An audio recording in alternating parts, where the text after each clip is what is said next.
times for public media. But right now, we have a treat for you all. Zero Trump-related content during both of our call-in segments today. A one-day break. Yeah, I'm not happy about it. It was her idea. It's about to be the weekend. The sun is shining. And for the first time, maybe ever, Massachusetts residents may be able to drink in public in certain places and drink till 3 a.m. during the duration of the World Cup, which starts a week from tomorrow. For that, we have the legislature to thank. They were able to get that across the finish line in about 5 minutes. We'll ignore the fact that the State House is one of the least productive legislative bodies in America. We are just one of 5 states, as one example in the country, we talked about this the other day, that has not acted on AI or computer-altered child sexual exploitation, but we can do a 3 a.m. drinking thing in a nanosecond. Yeah, we have our priorities, Jim. Now, I'm not going to mention their 5-month vacation coming up till later.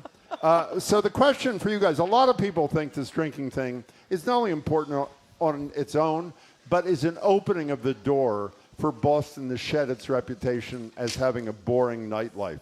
What do you think about that? And should you be able to be out drinking, let's say till 3, and if we behave well enough through, I think, what is a 2-month pilot, maybe we'll be able to get back to happy hour, which disappeared under Governor Dukakis about 40 years ago. So we have 2 things on the table. One, Boston's, let's call it public carousing. Are you in favor of it at 877-301-8970? And then a Zen sort of question, Marjorie. What's that, If Jim? the legislature can do the 3 a.m. drinking thing in literally almost a minute, why can't they do anything else that matters a lot to the people of Massachusetts? 877-301-8970. You want to answer that one first? Well, I think that the 5-month vacation might have something to do with it. I think it's because it's the whole House is and Senate, everybody's a Democrat up there, so it's not really an opposition party for Republicans. It might make it better if there were more of an opposition party. Well, why wouldn't they want to do things that the public wants anyway? Well, here's the thing. This is a small thing, but it's significant. It's symbolic. What is? Yesterday we had Sarah Volandon from Red Fire Farm. Yeah. And she was talking about how they've lost a lot of their money because of Trump crackdowns and stuff like that. But there's this little thing that the legislature could do, give them a tax credit so that when they donate to things like food banks and food banks essentially, and places where we really need, there's big time hunger in Massachusetts, which is hard to believe. But why couldn't they just do that? Who opposes that? A little tax credit for them. But how many years has that been 4. pending? 4 years. Yeah, up but in I don't want to Beacon Hill. contradict you, but you obviously didn't read the Associated Press this morning. Okay, what was that? Speaker of the House actually spoke to that, and he says they will be doing that when hell freezes over. So it won't be that far down the line. Now, I agree with you. Why don't they do things particularly? They're not controversial. You say it's because we're a one-party state. That's why they don't do it. I would argue, since we're a one-party state, and since we have every constitutional officer is also a Democrat, including the governor, you would think they could speed things through that actually matter to people. Listen, have they passed the phone thing yet in schools? You mean the bell-to-bell no cell phones? I mean, we've been talking about that for quite some time. It's coming very soon. We were the last or next to last state in the union to the revenge porn. Charlie Baker used to talk about that, where people break up with somebody and they send out these horrible pictures of them. I mean, that was a no-brainer. Yeah. We were the 49th state. This is supposed to be an upbeat upbeat segment I'm about sorry. drinking in public. So do you think? But let's get back to the issue I raised. Let's drink till 3 o'clock. If they do this 3 That's a.m. fine. thing, well, there's a problem with it, too, because it's not fine. But let's assume they do the 3 a.m. I'll tell you what the problem is in a second.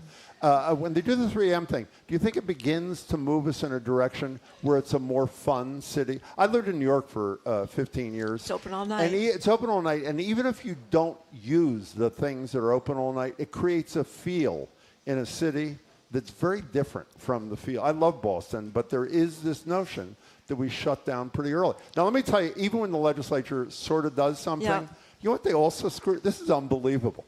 The good news is, if you support this, that you'll be able to drink till 3 a.m., assuming they pass this thing. You know what time the tea closes?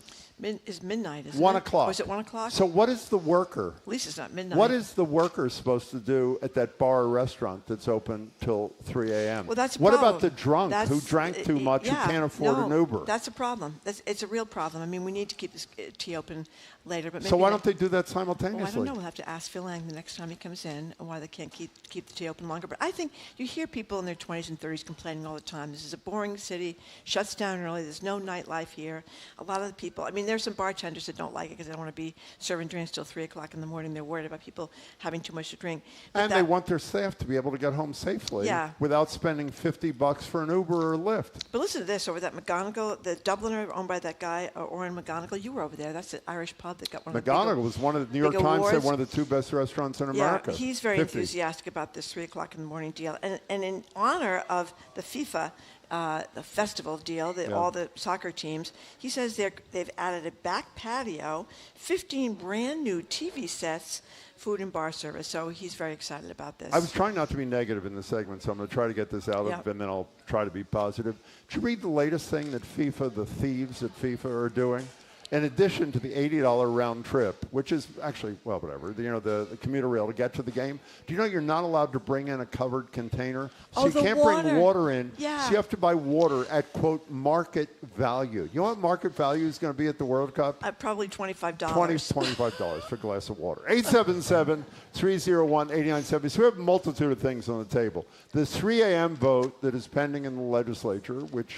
The question is, do you support it? Do you think it's going to open up the city to other reforms that would make it a more attractive nightlife thing, particularly for young people? And 2, answer my question about why the legislature can do this in a minute and can't do things that I think most of the people in the state care pretty deeply about. 877-301-8970. Allison, you're in Holliston and you're on BPR. Welcome. Hi, can you hear me? Perfectly. Hi. Awesome. So first, I am all for the happy hour coming back because there's nothing more fun than day drinking. But I would say the 3 o'clock thing seems kind of arbitrary. My mom always told me nothing good ever happens after midnight. So A, you're putting the pressure on the Boston Police Department. B, it's so arbitrary. Why 3? Why not just, if you're going to do that, just make bars open 24 hours a day? What's the point? Allison, you're a bit of a downer. Do you know what I mean? Allison? No, not a downer. No, wait a second. You're in. Wait a either second. you do the 24 hours or you stop it you just don't do it at all. All right. It's the extra hour. I mean, that's it. They're open till 2. But it's a statement. I think extra hour. But what Allison, I think you're missing, Allison. I don't know. I am not the sponsor of this thing, but I think the extra hour is more to make a statement to people who are coming to this community for the World Cup that we're open for fun. It's not. I don't know if the hour is the big thing. But I have to say, I struggled with happy hour for years, but I'm with you. It should be voluntary for restaurants because some don't want to do it, but they should bring it back. Allison, thank you for the call. Appreciate it. Okay. One of our texters has a theory that the legislature wants to get this drinking law done quickly so they can take advantage of it and have a good vacation. Why don't laws don't apply to them? So they could be drinking anyway. Well, it's till 3 o'clock in the morning. Remember the toga party on the floor of the House many years ago with Tom Finner as the speaker? Somebody was shaving their legs on the floor. Remember that? They was were a great chanting story. toga. That was a great accomplishment. Good. But I think the thing about the legislature is I don't think enough people pay attention to what the legislature is doing. They don't know who their state rep is, their state senator is. They don't know whom to call. By the way, the number is 617-722-2000. That's where you go and you tell them where you live and if you want to leave a message for your state rep, because they do pay attention when people text or email or call. I don't know if you can text them, but email or call them. I mean, they get upset if they think people are watching what they're doing. Well, just don't call them during the 5-month vacation, though. Yeah, Let's go to Sophia in Cambridge. Sophia, what's up with you? Welcome. So it's interesting that they're picking the summer to do a 2-month trial. Well, it's because of wait. In all fairness, it's because of the World Cup. It's prompted by the World Cup. It is because of the World Cup, but if they're using this to figure out whether or not this is going to be a good idea going forward, doing it without the students here is actually not a fair assessment of really what's going to happen. That's a wonderful point. Yeah. I live right outside of Harvard Square, and I will tell you, you give them an inch, they'll take a mile. I know, I was that kid. I grew up in New York City. I went to college. Who doesn't want to have a good time? But the bottom line is, to the other caller's point, we don't have the resources now to staff our city streets. What's going to happen then? And what do you tell the neighbors who didn't pay for this to have, people throwing up on their sidewalks, and leaving beer cans around, and screaming and yelling in their neighborhood? This is not exactly that great of a time. Sophia, you know that the law would not require throwing up on somebody's sidewalk. Yeah. You know that. That's voluntary kind of thing. Sophia, when was the last time you had a 5-month vacation? I literally am one of those people who calls my representative and complains. And do you know what they do? No. Crickets. I don't hear a single thing back. Well, on that note, thanks for the call, Sophia. That was Okay, good. here's Thank some you. text. How is Massachusetts now permitting drinking in more places and for longer duration not related to Donald Trump? Seems like a very reasonable coping mechanism to get through these next couple of years. And then another texter says, why not? Let's go whole hog and open up drive-through daiquiri stands like they have in New Orleans. Let's do this right, y'all. How about that? Did you know they had drive-through daiquiri stands? I didn't, but you know that one of the other things, beyond the fact that I like to think I'm responsible for the Newbury Street closure from I know, years you've been gone taking by. credit for that. You know what the one thing they didn't do? You should be able to drink when you're walking down the street. You can't take a drink, on those Sundays. You shouldn't be able to take a drink off Newbury, off a side street. But if you stay on Newbury, why shouldn't you on a hot, sunny Sunday be able to have a drink in the late afternoon I don't know. and have some fun? It's the puritanical. It is a puritanical. I mean, when we were on the radio, when we first started on the radio, We they are still on the had- radio. I know, but when we first started, remember the big fight about blue laws, so you could buy liquor on On Sundays. Sunday, You didn't yeah. used to be able to buy liquor on Sundays. So if you're having people over on Sundays, you forgot to go to the package store on Saturday and get some wine and beer, you were screwed, or you'd have to drive to New Hampshire. Well, you could buy it on Saturday. You're aware That's of that. right, but if you forgot to Yeah. do it and you were having people over, I mean, I was in that situation many times myself. Pete from Dorchester, Hello, thank Pete. you for calling. How are you? Hey, how's it going? I think Fine, well. thank you. Hi. Hey, Jim, how you doing with those withdrawals? Not talking about Trump for a whole hour, 2 hours. I'm not going to do it, Jim. I'm trying to work it in. We have 10 minutes left in I'm this so segment. glad you called, Pete. It wasn't easy, let me tell you. Well, this also, took about we're not through the segment. Are you warming him up? Make sure he stays warm. Give him a blanket when he starts shivering. 20 minutes to get him off the ledge, Pete. I'm feeling okay, but thank you for asking. What's up, Pete? So I've got the perfect idea. It's been kicked around before, but except for constitutional amendments, both on the federal level and all 50 states, voting in the legislature should be anonymous. We should protect our elected officials from unreasonable outside influences. And besides, the average person doesn't even know what's in the legislation anyway. One of the most grossly overrated privileges is a citizen knowing what's in legislation they don't even know about. So I think we should have Pete, anonymous I'm voting in the hoping, legislature. is that a joke or is that a Anonymous serious voting? comment? Really?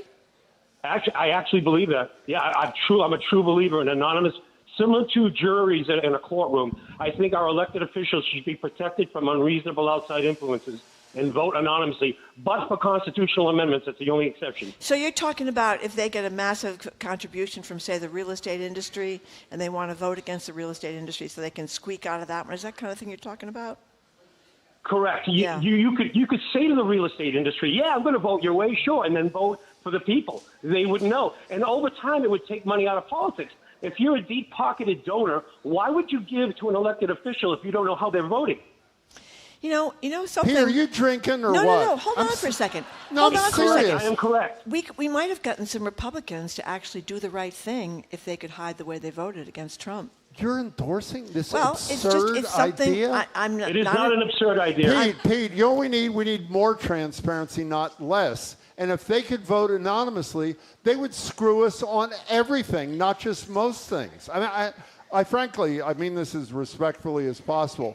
That is insane. Well, but thank I don't you know. for your proposal. I don't know. I think it. No, you can't possibly. Well, don't it's know. a little out of the normal lines. But think about why we're in this mess we're in nationally. Because Republicans wouldn't stand up to Donald Trump. They knew he was wrong about many things. Look at this disgraceful thing. They can't even get this slush fund. You know what the taken problem care is of. with Beacon Hill? They do everything in back rooms secretly, They do everything in anonymously. back rooms. And you're endorsing Pete's I'm not- idea? I didn't We should say- formalize it? I didn't say I was endorsing it, but I'm raising it to what might have happened with Republicans. You know that about a year ago, nationally. you endorsed what the legislature did, where you could actually find out how they voted in committees, Yeah, which what is the exact opposite of what you're saying today? Well, what I normally say is Yeah. it's disgraceful that we don't know how they voted, because if you vote for somebody, then you don't know how they voted. What is the point of voting for someone when you don't know how they voted? So this is a departure from my usual It is. position. But I Yeah. am just saying, think about what I this am might thinking have about meant it. for Republicans. How many people in the audience would like to see legislative votes be anonymous? What is Nobody. wrong with you, too? Are you Pete's sister or what?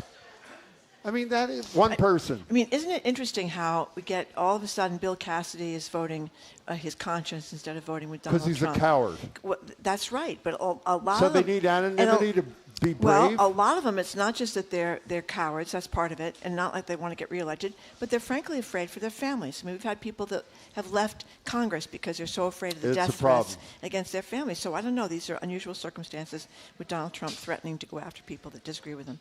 Anyway, So I'm sorry to belabor this, Yeah. but let me just begin. You are at least open to anonymity for legislators' votes. Is that correct? No, that's not what I Yes. said. Yes. All I'm saying is think about how things might be different in the United States of America under Donald Trump if people could vote their conscience instead of what they thought they needed to vote to please him and keep their jobs. I think it'd be worse. Our number is 877-301-8970. Despite that, I guess, diversion there. We're talking about two things. We're talking about a proposal in the legislature to allow drinking in certain public places, I'm not sure where exactly, and make the stop serving hour 3 a.m. And by the way, it's Here's not a a good mandate. question. Let me just say, it's not a mandate. If a bar or restaurant doesn't want to do it, it'd be an option kind of thing. And secondly, the thing I care most about, frankly, is the whole notion of why the legislature can do this so fast but can't do anything else. Here's from Tom in the North End. What do European countries and world cities do when they host the World Cup? I have no idea. That's a great question. Do they extend drinking hours? Do they know what this would do to the neighborhoods in Boston, which ate the crown jewels? What? I don't get what that means. And, there was a big, in the North End, there was a big stink, because people dining on the couldn't, street. dining on the street and Yeah. dining on the sidewalks because apparently there was, increased rats traveling there and all that kind of stuff. But it is kind of too bad. I mean, wouldn't you like to eat outside in the North End today? I'd like to eat outside the North End. Yeah. You know what they do in Europe with soccer, FIFA? All the players are anonymous. Did you know that? You not only don't know who they are, you don't know what team they're playing for, and I think they play a lot better because Okay. you don't know what anything. Okay, well, so many people are are emailing or texting to say, Pete has a good point which needs refinement. Peg from Hopevale says she likes Pete's idea. So there are some people who think it's crazy. Not crazy. Well, since you keep bringing it up, I was going to let it go. Yeah. How do you exact accountability if you don't know how people voted on anything? Well, you can't. I mean, I'm talking about a temporary sort of thing. For what? Pete's idea is insane, but it's perfect for Marjorie's an insane baiting time me. in this country, says Christopher. There you go. I'm telling you, people are lining up on my side on this one, Jim. It's actually Pete's side and your side now. Okay. 877-301-8970. The issue is, do you want to be able to drink until 3 o'clock in the morning? Why is it that our legislature is, I think, the second worst in the entire country in terms of passing any legislation? Do you know who your legislators are? So you can call them up and say, why haven't you don't want done X, them Y, to Z? know who their legislators are. You don't need to worry about not. I'm sorry, you took that position. Who are your legislators over there in Cambridge? Excuse me, I'm sorry. I actually know Mike Connolly and Sal Domenico. Who There are you yours go. in Brookline? Tommy Vitolo, and Cynthia Cream. Wow. Yeah. You were nervous there for a second, I got weren't it. you? I got it. Yeah. She was. Called them many times. Why don't you tell people how you went to vote in Brookline on a day when the voting wasn't happening, and on the day it was happening, you forgot to go. I did go on the wrong day one time, but I did manage to go. But the spirit was right. I did manage to go on the right time this time. And you know what? Those people in those polls, they have been there like forever. They come great. every election. They're doing it for free. They're watching the polls, and they have to worry about. I don't think they have to worry that much in Massachusetts, but some people have to worry about the election in not just 2028, but 2026. By the way, our number is 877-301-8970. All these topics. Margaret, tell them about your proposal about voting in local elections. You told me this morning. Oh, you're going to make fun of me now? No, I'm not. Say what you said at our staff meeting. I didn't say they should be anonymous. She said when you go into your voting booth, they should give you a blindfold and you just pick whatever. And then you don't have to worry about who ends up representing. Well, you know, that you, is one of the problems. You know, when you have voting for a town council or city council, it's tough, you know, to be abreast of all these things. But now we have these online newspapers, the Brookline.News, which tells you about the election and who's Cambridge running. Day. I met with the editor the other day. There It's was online that and a hard period of copy. time when you didn't know whom to vote for because you didn't have any newspaper covering what should be going on. By the way, the headline in Brookline.News would be, after a major vote, we have no idea how anybody voted on anything, would be the headline, signed by Marjorie Egan. Jim in Gloucester, you're next. Hi. Hello. Now, am I wrong or am I right? Didn't the governor give the towns and cities $10 million for watch parties and the cup celebrations? She did fund the watch parties. And I have to say, we asked the governor, what governor was here this week or was this week? When the governor was here, I think we asked her about, she had said the week before this that FIFA was finally granting the licenses or something. Could you guys check if you, I don't know that they have been granted in all of, what was it, the 17 communities? Yeah, but what's Jim's point? Are you mad about that or not mad about that? I'm mad about that. Yeah. Take the Uber fee and Lyft fee out of that money and send me a cake to my address. Yeah, it sounds like you have one there already. You know what I mean? Jim, thank you. I listen, it's a major thing for the city. Let's hope a lot of people come here and act well and everybody stays safe and all that sort of thing. You have any final thoughts on this, Margaret? I do not have any final thoughts, Jim. Do you have any final thoughts on yeah, this? I would say you will call me by 1:20 and say you really don't support anonymous voting I in didn't legislature. say I supported anonymous voting in the you legislature. I said, and I'm repeat it very quickly. Please. We're in a mess because people had been afraid to stand up behind their vote nationwide, and maybe Republicans would have done the right thing on some of these things. Not. Maybe not, but they might have been more likely to. But we don't know that, Jim. We don't know that. Coming up after this quick break, the team behind the Boston Globe's newest newsletter, The Scrum, we'll ask them about anonymous voting up at I think they'll be big supporters of it. Press Play segment is up next. I'm Marjorie Egan. He's Jim Browdy. You're listening to BPR, GBH, and NEPM and streaming at youtube.com/GBH News.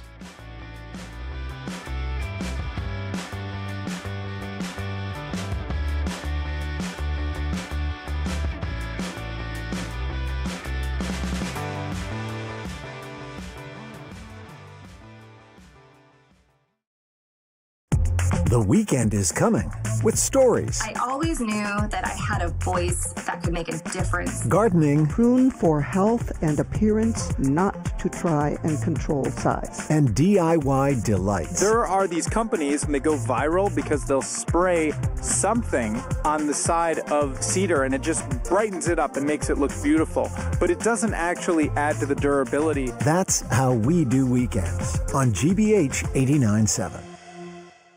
Our programs are made possible thanks to you. And Rogers Fish Company, founded by Roger Berkowitz.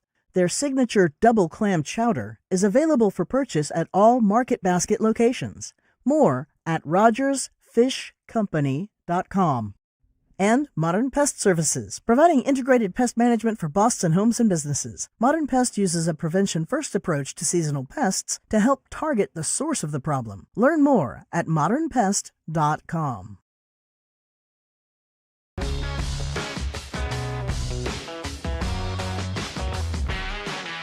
Welcome back to BPR on GBH and NEPM. Marjorie Egan, Jim Browdy, thank you all. Streaming at youtube.com/GBH News. Thursday next week, Rhode Island Senator Sheldon Whitehouse joins us to talk about a whole host of things. And Friday at the library, we will host a debate about open primaries. It's headed for the November ballot between its sponsor, Danielle Allen from Harvard, and the editor of the American Prospect, Bob Kuttner. That's Friday. Joined now for Press Play by Boston Globe political reporter Kelly Garrity. Congratulations on coming to the Globe, by the way. Everybody's glad to have you, Kelly.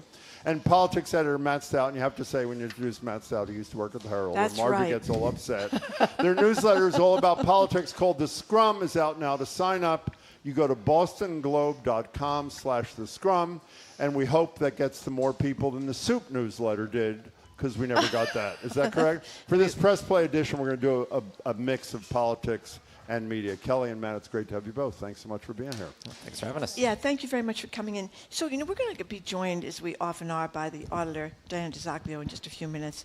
And she's been trying to audit the legislature. 72% of people said they wanted the legislature to be audited, and she's been fighting ever since. I'm just wondering, what's the story? Are they just ticked off at her? They don't like her because she's holding their feet to the fire? Is it just that they have dark secrets they don't want to get out, like some of these non-disclosure agreements they've signed over the years? Why are they doing this?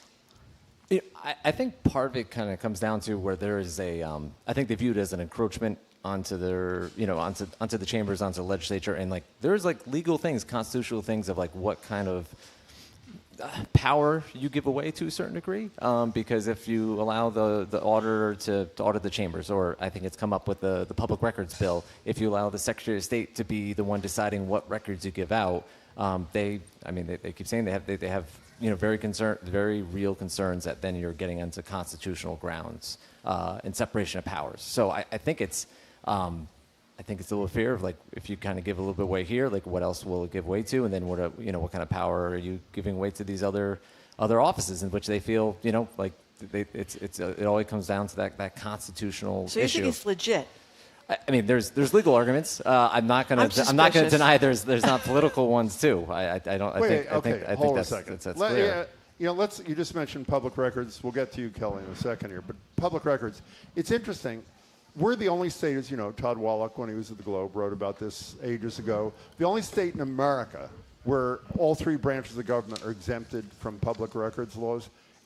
49 other states could figure out a way to give public access, and they're clinging to some constitutional slippery pole. I mean, you don't think it's BS? Well, I think when you look at you're looking at me. I am looking at me. I know.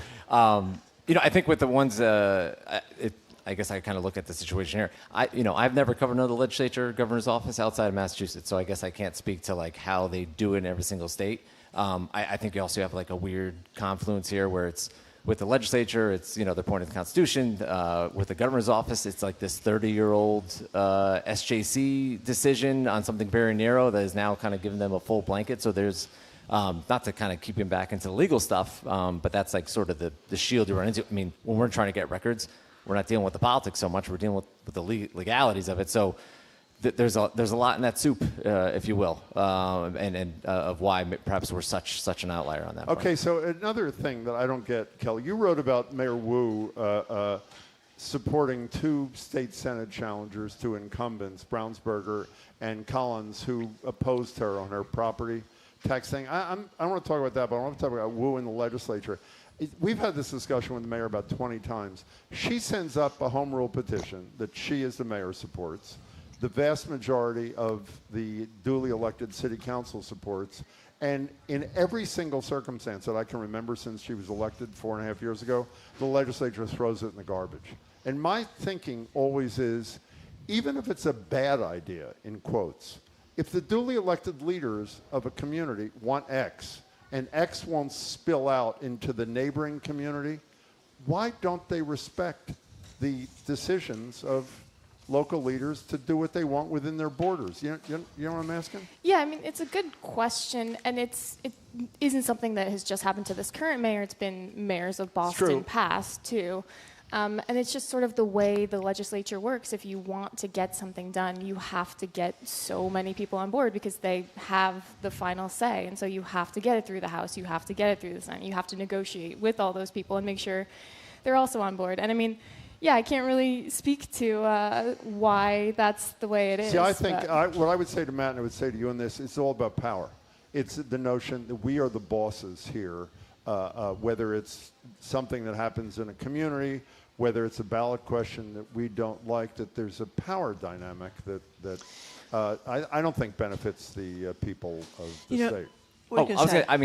This is seems very niche, but I mean, I think a lot about with liquor licenses. Just to get liquor licenses in your towns, that goes through the legislature. But that is something that the legislature has been empowered to be a gatekeeper on. And for your average rep and senator, they want to have a say in of what they think is going to help their district, and not give away that piece, or at least that hand in the process. So I mean, when it's baked in over decades and decades and decades, Yeah, I mean, you can say it's about power, but it's about giving up something that you have a hand in, and that's I mean, human nature. I mean, that's that's kind of hard sometimes to ask. Be like, all right, I'll just give away. I'll stop doing that when you're given the authority to do it. Well, before Jim mentions the 5-month vacation, which is one of his obsessions, I just asked when you came in because you indeed were one of the reporters on the legendary story about the legislators down that cigar bar in the North End at the wee hours drinking. I think they were shots of Remy Montaigne for like $40 and $50, and we don't know who they were wining and dining. Tell us what you found out in those stories. In those, that was a collection of stories. But I mean, that particular one, we went through campaign finance records, because what I think one thing, and this kind of goes to sort of dynamics, like even Kelly had in a newsletter today, is like there's not much competition in races. But these, whether it be reps, senators, they're also fundraising a lot. So then what are they spending the money on when they don't have to spend it on actually winning their seat?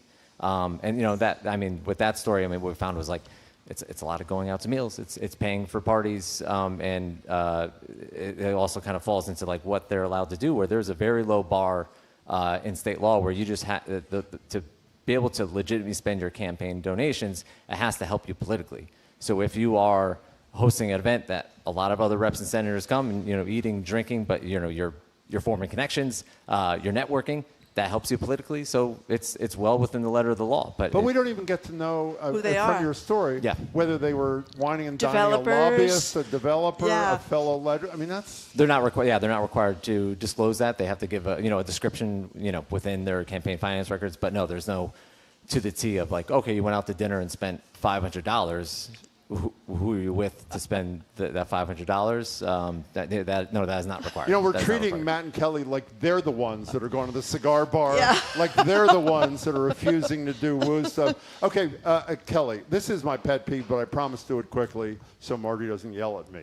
The other day we asked the governor about this. The legislature they don't call it a vacation, I call it a vacation, a 5 month vacation. Last year they did amend the rules so they can vote on some things, but there are a lot of things they can't vote on unless there's unanimous consent, meaning everybody goes for it. So we asked the governor what she had to say about the legislature's 5 month vacation. Here's our conversation. Is that okay with you? I'm not going to opine on that. I'm not a political pundit. I'm your governor, and I'm here every day filing bills, taking action, issuing executive orders, trying to build homes, trying to, invest in the right sorts of education that we need for our state. But they're not going to be here to vote on a lot of your stuff. They're working, actually, the social media bill they're working on right now, and I expect and look forward to having a lot of bills to sign, a lot of bills to my desk over the next couple months. I know publicly a legislator's not going to say to you, I can't believe the bosses, the legislative leaders do this 5 month thing. When you speak privately to particularly newer reps, is there concern about how the public sees this 5 months off? By the way, 59% of them, I read the other day, in master list don't even have opponents. So they're not like they're going home to run against an opponent. Is anybody in Beacon Hill concerned about how this plays with the public? Yeah, I think it will be interesting because this is obviously an election year, so there's more motivation to get things done before September for the few folks who do have primaries. But I think especially with the governor, she talked about the social media bill when she was on here earlier. She talked about her energy bill too. Obviously she didn't say, oh, I really need these people to pass this right now, but I feel like that was kind of her trying to put some pressure on because she's up for re-election and she's facing, regardless of, she doesn't have a primary, but she has some very well-funded Republican opponents who are going to be saying, oh, she's not lowering your bill, she's not getting this stuff done. So I think there is some level of pressure, especially with her on the ballot in the fall. You've been covering the legislature a little bit longer than Kelly has. Did they give a damn about this? Is their view they're so safe? I know. I think everything that come with the audit and sort of, they're very well aware of it. And I think it's part of why we're actually dealing with they kind of pass a whole new set of rules for this year that could really dramatically shape like when they're actually passing stuff. Like, I realize July 31st is sort of like still like, sort of the deadline, if you will. But they kind of allowed themselves to pass a whole host of major legislation and go back to like formal sessions and do with votes well into the fall. So we could be looking at like a very different calendar, but they made those changes because I think they're hearing it from people. I think they realize that like doing everything until 5 a.m. on July 31st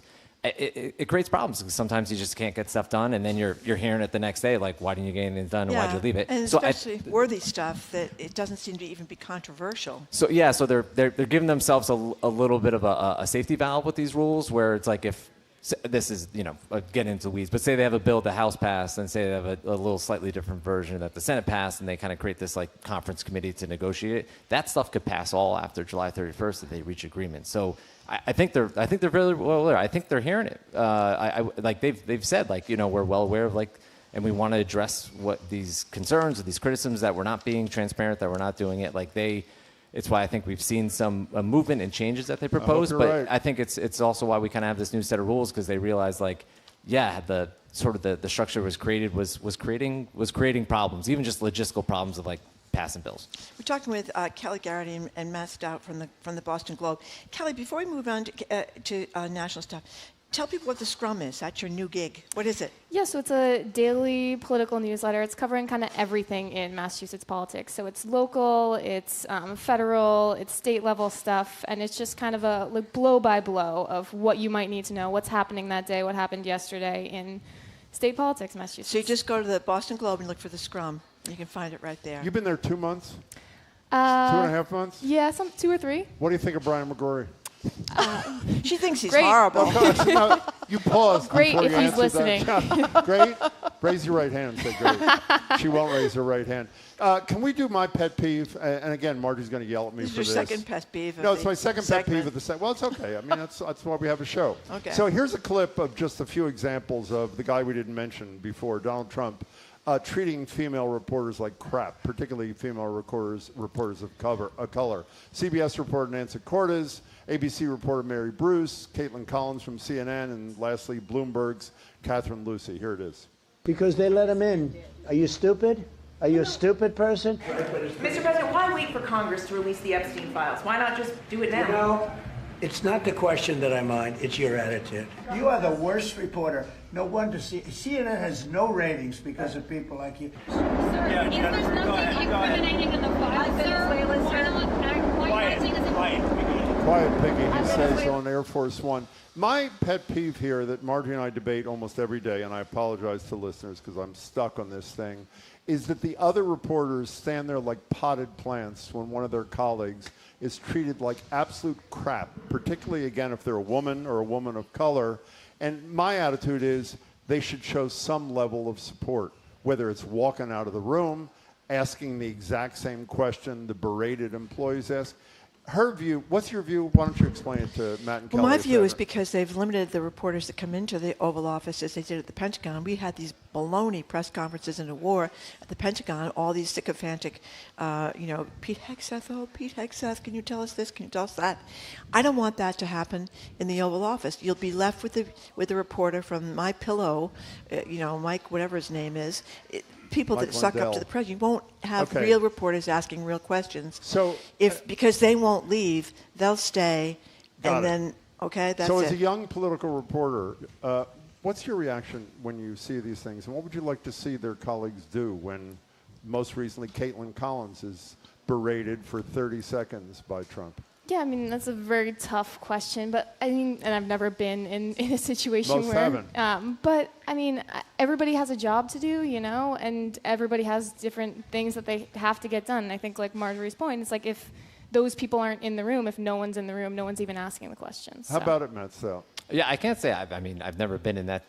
I haven't Those been type of there scrums. either. It's the reason why you're playing the clips. That kind of stuff is extraordinary, especially when you talk about when you talk about that happened on Air Force One. So, yeah, I can't imagine how I'd react being in that situation.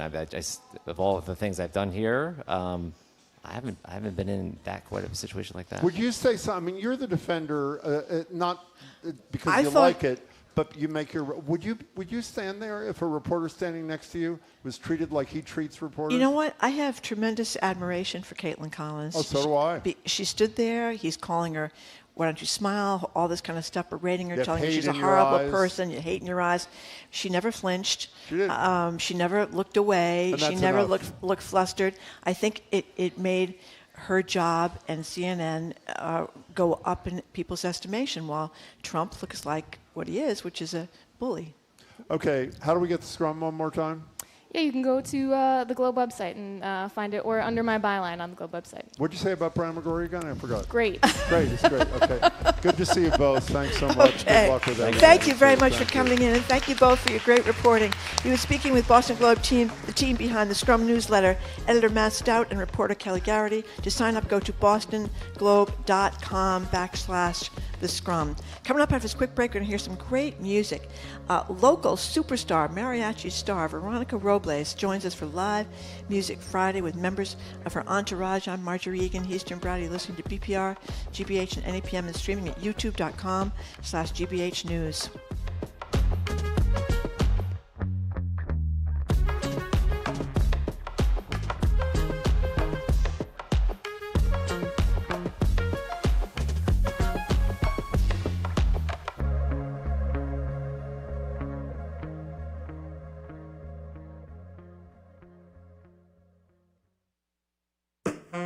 I'm Callie Crossley. Today on The Culture Show, Hollywood's next wave may be coming from YouTube as viral creators turn online obsessions into box office hits. And legendary director Martin Scorsese is testing out AI, proving even the old masters are rethinking how movies get made. And after nearly 4 years away, Serena Williams is back, serving up a comeback. We take on that and more on our Weekend Review today at 2 on 89.7 GBH.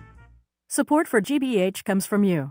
And Mass General Brigham. In heart surgery, expertise matters. Mass General Brigham Heart and Vascular Institute performs thousands of surgeries each year and is committed to research and innovation. massgeneralbrigham.org/heart. And Boston Ballet, presenting The Sleeping Beauty. The timeless fairy tale is brought to life with exquisite choreography and Tchaikovsky's glorious score. Performed live by the Boston Ballet Orchestra, now through June 7th. Tickets at bostonballet.org.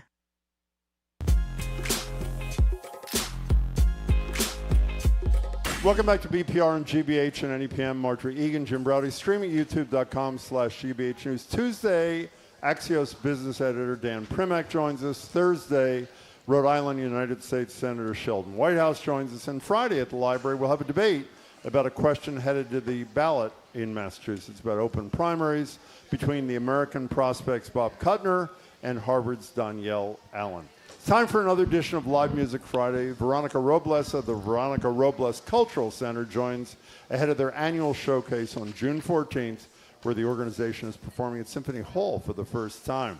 We'll hear a lot about that in a minute. The showcase, titled Viva Latinoamérica, is a community showcase celebrating artistic achievement, featuring performances with over 150 participants from a bunch of Latin American countries, including El Salvador, Mexico, Colombia, Peru, Chile, Venezuela, Puerto Rico, and others. Learn more at vrocc.org.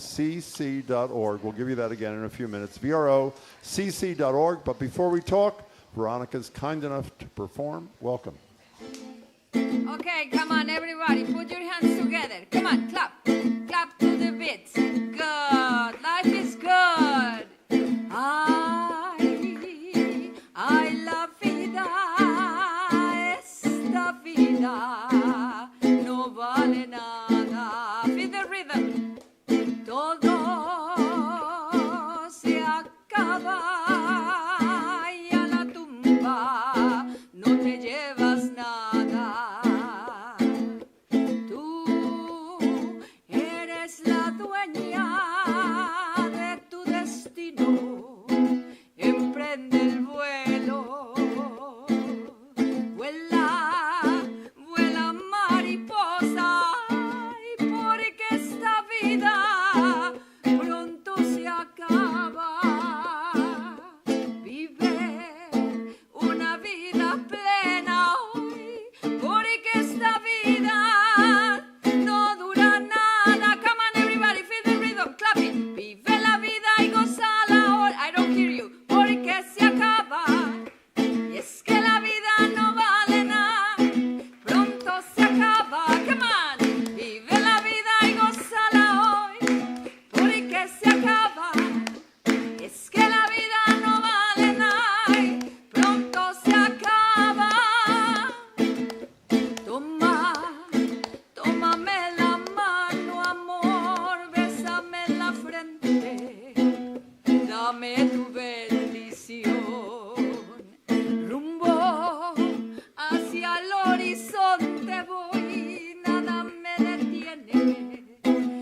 levantando el vuelo estoy. Nada, nada de rencores yo llevo en mi corazón. Pero si llevo una pena ahí, por eso canto esta canción. Come on everybody, clapping. Vive la vida y gózala hoy, porque te acaba, feel the joy.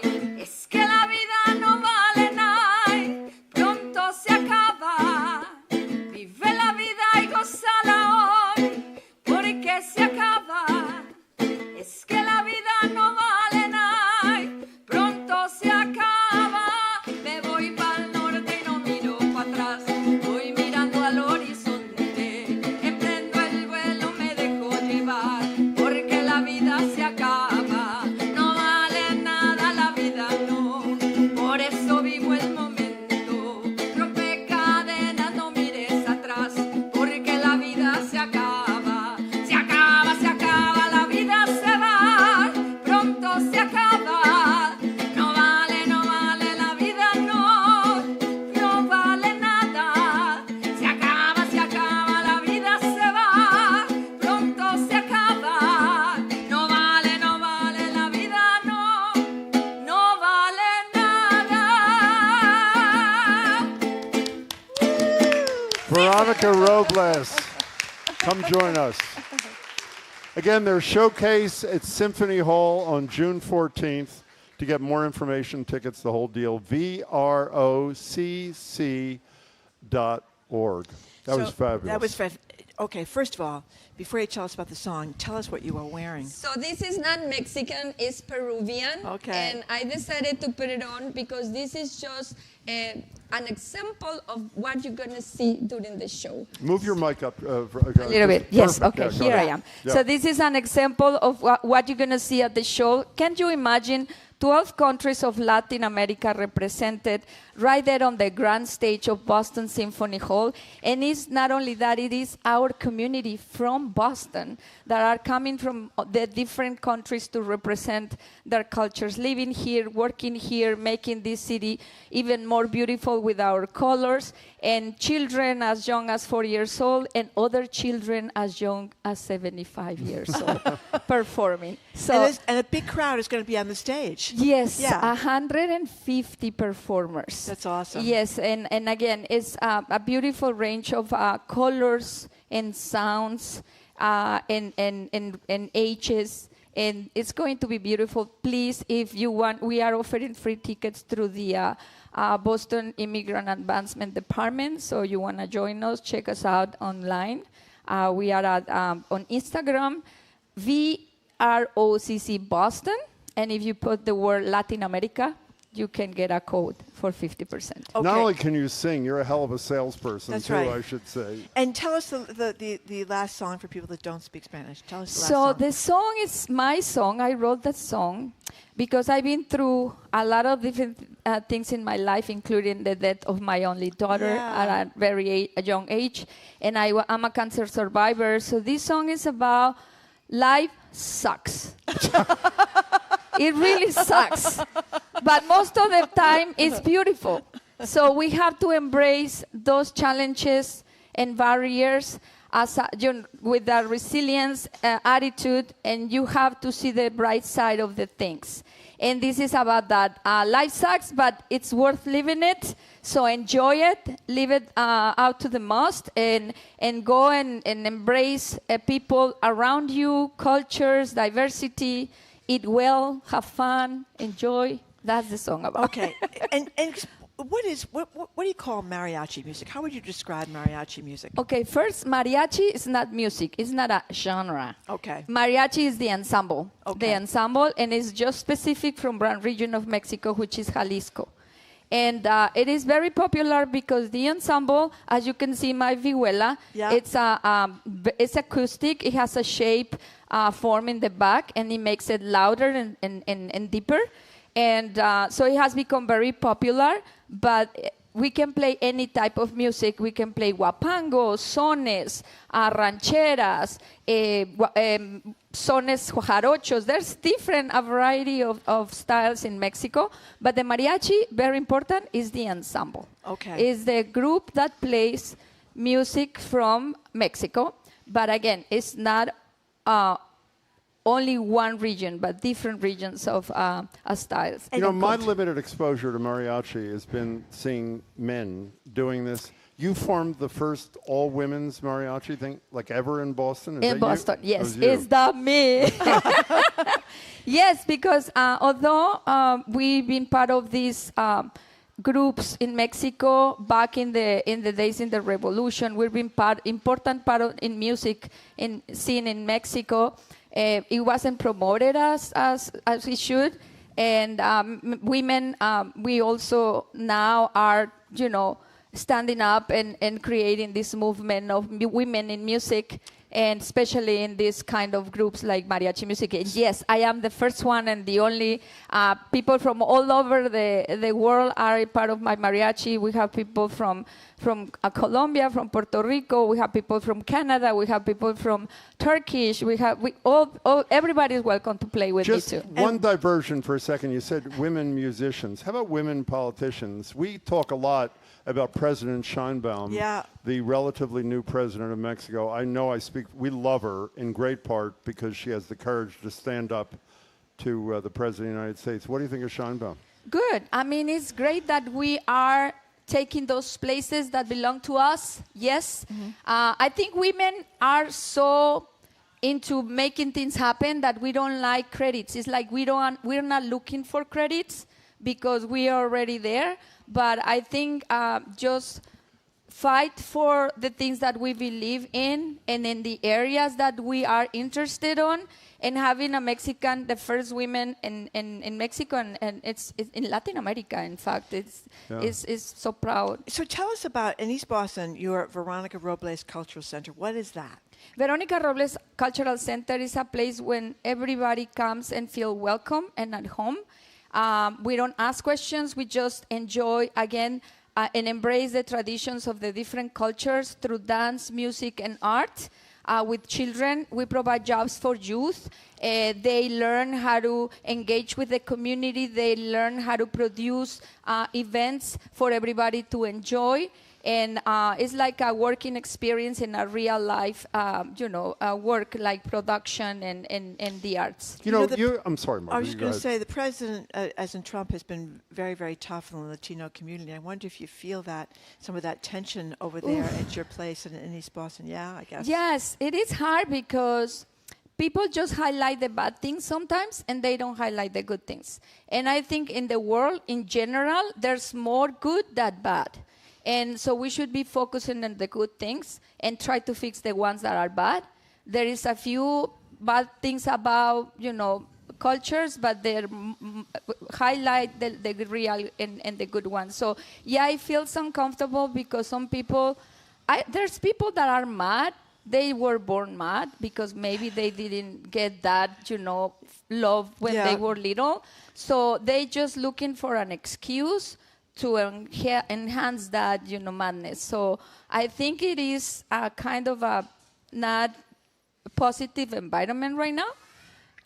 And yeah, that's my 5 cents about that. But I understand, and I like to take this opportunity to say, I am Mexican, I am immigrant, I am Latina, I am a woman, and Boston is my home.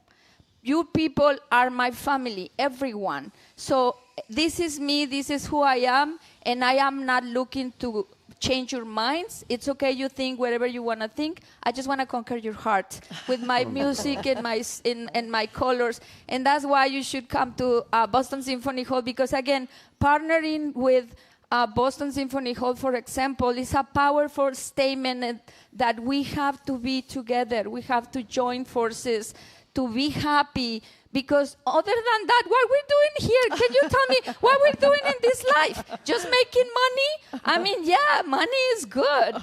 Why are you pointing at me when you said that? Because I don't know. I just feel like. Life sucks. I don't know if you heard that. You know this. I'm not sure the audience does, because every time I hear this statistic, 92% of the population growth in Boston over the last 45 years is from Latinos. A huge increase. 20 to 25% of the population in the city are Latinos. What's the audience like for what you do? Exactly. I assume it's growing big time, right? So, yeah, I think we are looking for two things. One, we want the Latinos come to the Boston Symphony Hall because we want to make sure that they know that Boston Symphony Hall is open for everyone. Classical music, and now they are giving us the opportunity. And people that are not familiar with Latinos, that are usually coming to Boston Symphony Hall, not used to see this kind of it's an experience. It's not a show, please. It's an experience, because the people that is going to be on stage, we live that. We live the music. We wear this type of cultural wardrobe. So all of you are welcome to come. You don't need to speak any language. You just have to come with your open heart to celebrate community, to celebrate, have everybody together in one place. So everybody is welcome. You're incredible. Now, what are we going to see now? Yep. I'm going to sing, yes. No, what are we going to hear? We're going to hear, we're going to have an example of one of the girls that is part of the Cultural Center since she was 4 years old. Now, how old are you, Valentina? 12. She's 12, and she continues to be an ambassador. We are creating ambassadors. She's going to present a dance from Chile. And this is an example of what you are going to see on Viva Latinoamérica on June 14, 2 to 6, and everybody's welcome. Let's okay, hear we it welcome for Valentina Caballero. Valentina Caballero, ready? Come on, go there. So she's going to do a dance from Chile, and I hope you enjoy it. Thank you very much, Marjorie. Thank you Jim. very much. Our pleasure to have you.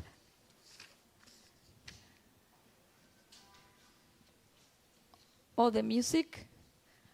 Coming. I think. Thank you. And I hope you enjoyed the show. Okay, here it Very comes. good. Here it comes. Thank you for everything.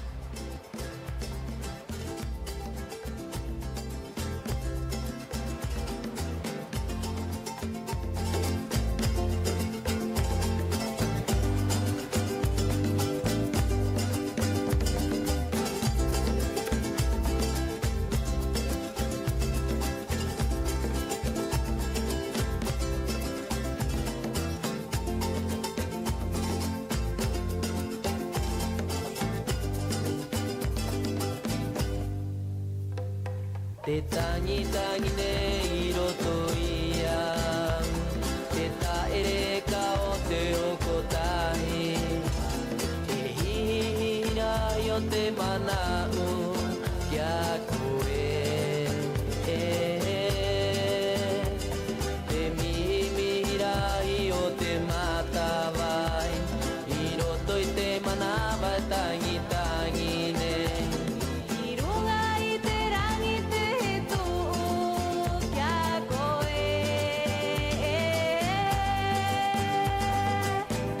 Gato pamai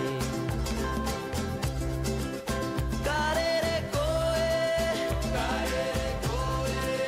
Aroterangi e Etia kiro atu au I te hora Te pote o te a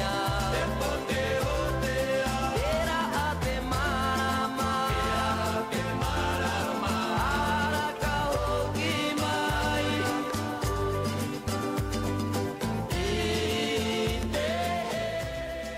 I've been speaking with Victoria Robles of the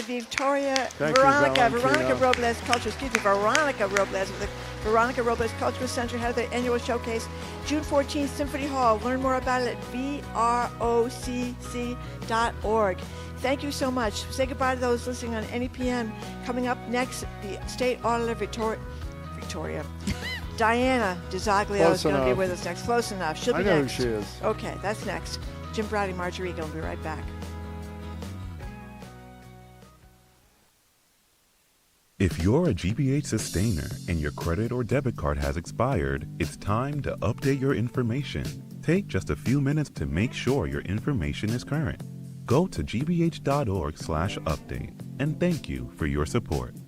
Funding for our programs comes from you. And Blythewald Manor Gardens and Arboretum, with big, beautiful bamboo birds. 6 sculptures in the gardens, 15 to 30 feet tall, by artist duo The Mythmakers. More info on admissions at blythewald.org.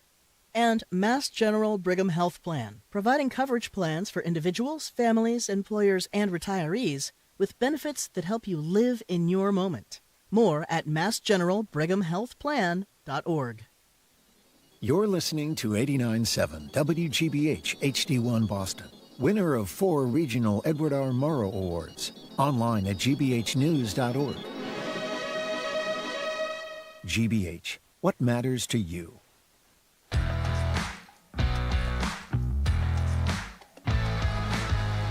Welcome to hour number 2 of Boston Public Radio, 89.7 GBH, Jim Brady and Marjorie Egan. We are streaming at youtube.com/GBH News. A couple of programming notes here. Axios business editor Dan Primack joins us on Tuesday. Senator Sheldon Whitehouse of Rhode Island on Thursday. And a debate about open primaries with journalist Bob Kuttner and Danielle Allen of Harvard, who ran for governor a while back. That's going to be a week from today here at the library. Hello again, Jim. Hello there, Marjorie. So this week, the Massachusetts House passed a bill providing State Auditor Diana DiZoglio with certain information. They believe it was part of an audit she's been seeking since the 2024 ballot initiative passed by a 72% support, 72 to 20 something. We'll find out in a minute if she's happy with that information. As you know, it's been a 2-year battle so far with no immediate end in sight. But here to describe to us where it is, talk about another ballot initiative and a whole variety of political things, is the birthday person herself. It's your birthday today? Happy birthday, State Auditor Diana DiZoglio. Okay. Another day, another gray. That's what they say. Thank you for having me. Marjorie and I made a decision with your permission. Did? Because we worried that we were going to be depressed at the end of your segment, and so it wouldn't fit. You're usually kind enough to sing a little bit. And we figured in the spirit of Veronica to continue, we were going to ask you to sing at the beginning. You willing to do that? Yes. Here yes, she absolutely. is, Auditor Diana DiZoglio. Well, I won't back down. No, I won't back down. You could stand me up at the gates of hell, but I won't back down. I will stand my ground. I won't be turned around. And I'll keep this world from dragging me down. Gonna stand my ground. And I won't back down. Hey, baby, there ain't no easy way out. Hey, I'm gonna stand my ground, and I won't back down. Right? We won't back down. Oh. State Auditor Diana DiZoglio. Yeah, I'm sure any legislators that heard that were very inspired. I'm sure they were. I'm sure they were. Okay, so let's bring us up to date. As Jim mentioned, 72% of Massachusetts voters were with you. They wanted to audit the legislature. Then you've been in this back and forth since the ballot question now. Was it 2 years ago? 2 years ago. 2 years ago with the legislature. Then the Massachusetts Supreme Court said, you can pick an attorney, which had been another sticking point. Now you've got one, Shannon Les Reardon, who people may remember her name because she ran against Andrea Campbell to be the Attorney General. So you've got the Shannon Les Reardon on board. So what now? So essentially last week what happened is just a couple of days ago, the House of Representatives voted for a so-called alleged transparency bill that, of course, they drafted under the cloak of darkness that is our current state house, and they did not hold a public hearing. They did not ask for feedback from residents across this Commonwealth. They got together with the ACLU, Common Cause, and the Massachusetts Newspapers Association, and they came out with a bill that none of us knew was even going to be released, and within a 24-hour period, essentially passed it through the House of Representatives with little dissent except from a handful of people on my side of the aisle. The Republicans, of course, voted no, as usual, on it. But we only had 3 Democrats who were courageous enough to vote against the charade of a piece of legislation that went through yesterday. And one of them, Jim, for you to know, is your own state representative, Mike Conley in Cambridge. So he did vote against it. Jim Hawkins voted against it. Alan Sylvia voted against it, and they should be commended, just for those of you who are wondering who the 3 courageous Dems were. But what they are claiming, the House leadership is claiming about this legislation, is that this is some sort of a middle ground that just limits the scope of the audit and keeps some lines around it so things don't get out of control, and that they're just trying to help to make sure that we can do our jobs in the auditor's office. But friends, it is the complete opposite of everything that they said the other day. This bill actually, it doesn't just put limits on the audit, it will nullify my office's ability to conduct any audit. We cannot conduct, in accordance with the government accountability offices of at the federal level, we cannot conduct a legitimate audit and say, well, the speaker is going to give us these 5 records or these 4 records, and then call it an audit and pass that off to you and say that we actually did our jobs. Of course not. An audit is not a simple public records request. We cannot just be limited by the entity that we are audited to where they get to say, well, we think that's enough for you, and just write your report and be on your way.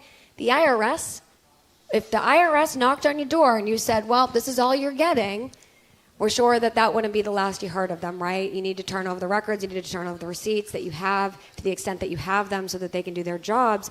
Well, we don't audit you, the taxpayers, in the Office of State Auditor. We're not the IRS, we're not the Department of Revenue, but our job is to audit the state legislature according to the law that 72% of you voted for. Can I, as someone who used to do ballot campaigns for a living, to clarify, we do this every time you're here. When people vote for something on the ballot, it is a law exactly as if the legislature has passed in the traditional way. So, first of all, we called the Civil Liberties Union, Carol Rose, and their position, it's a little complicated. She says their support had nothing to do with the auditing provision here, but rather with the public records thing.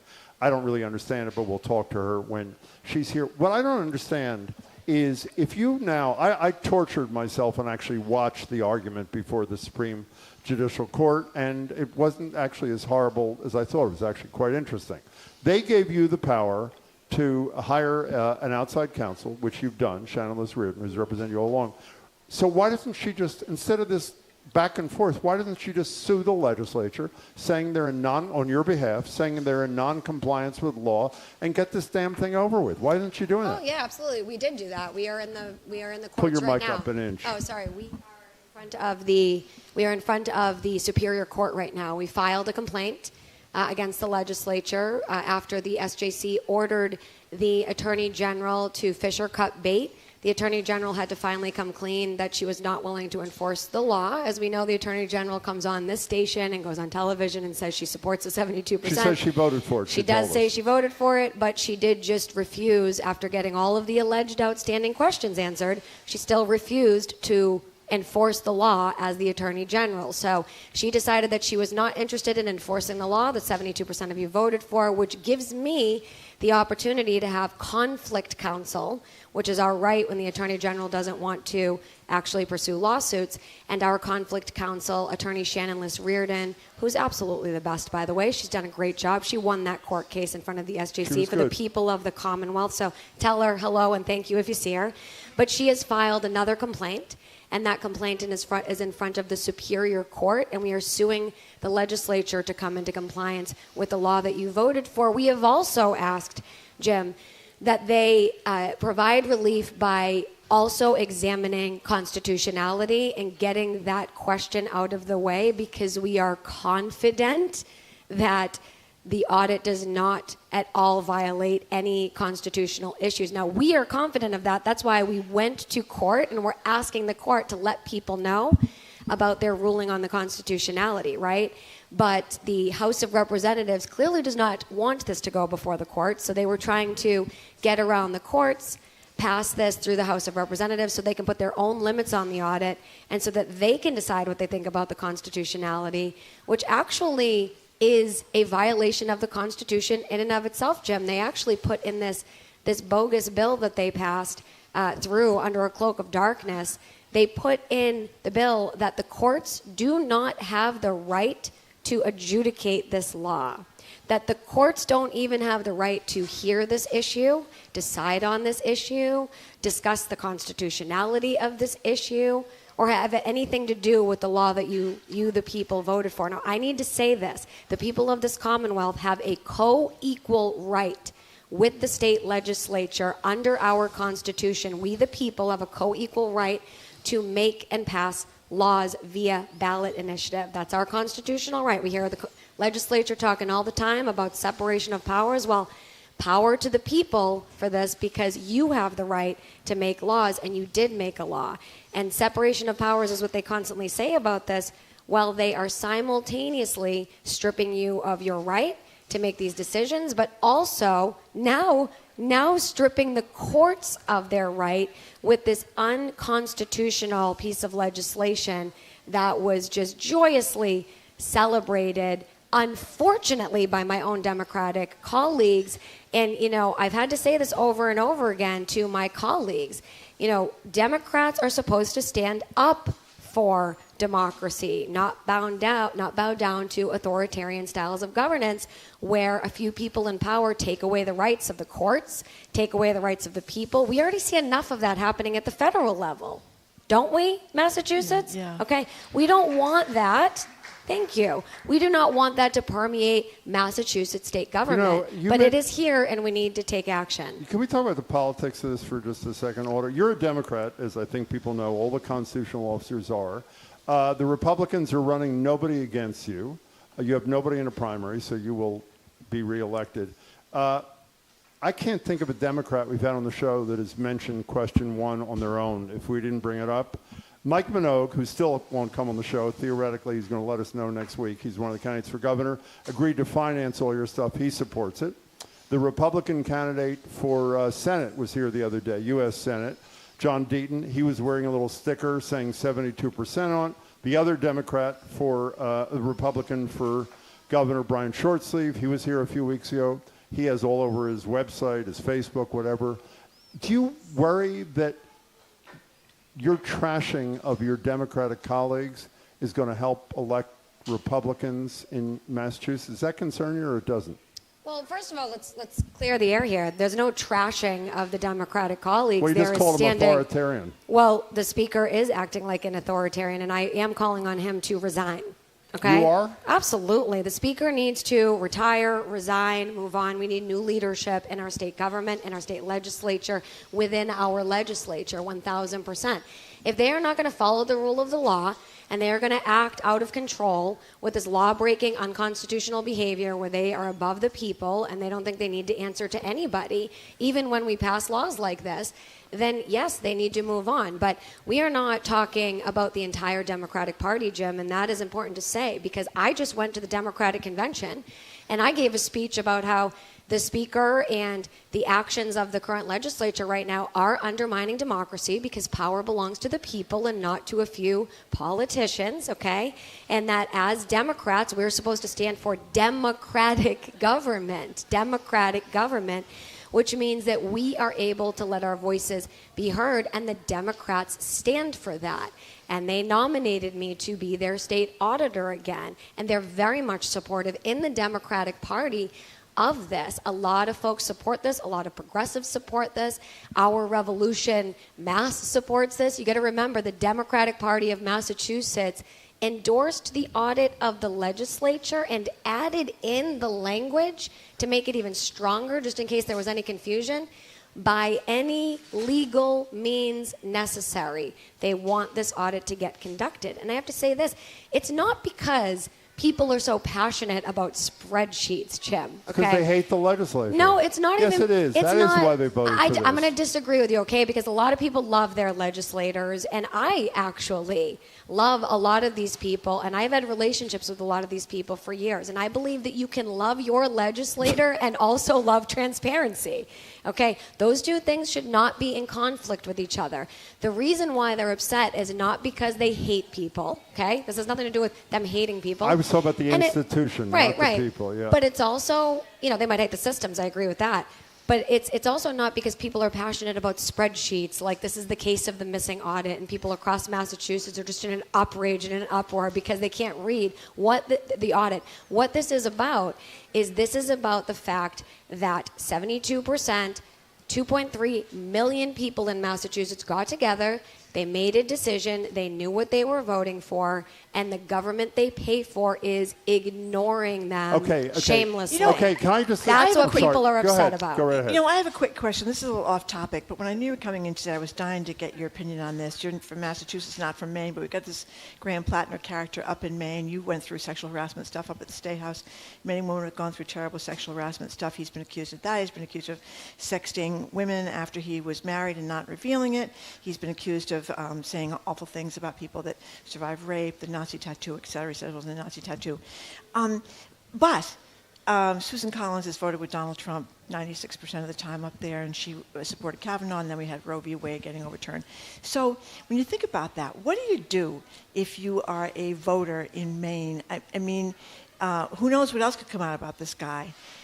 Do you just say, enough is enough, I got to go for Janet Mills, even though she may lose to Susan Collins, or do you go for this guy with a trail a mile long, but who could possibly beat Susan Collins even with these accusations? I think that what you're talking about is something that we're experiencing here in Massachusetts, right? Which is, if you have some party leaders or nominees or people who are, willing to do things or have done things that you really disagree with on a deep level, but then the opposition is supporting Trump and supporting violations of lots of other rights and lots of your other values, that it does put people in a spot where you have to start looking a lot deeper into these candidates and into these issues. And I think that the extreme partisanship is responsible for a lot of this, okay, on both sides, okay, because we have, unfortunately, a system where it's, Democrat, Republican, and then people who are anywhere kind of in between have unenrolled, right? And there are a lot of unenrolled voters in the state of Massachusetts right now. I think it's over 60% or something like that. A lot of people are unenrolled. They're unenrolled because they're fed up with the party politics. Would you vote for him if you were a Maine voter?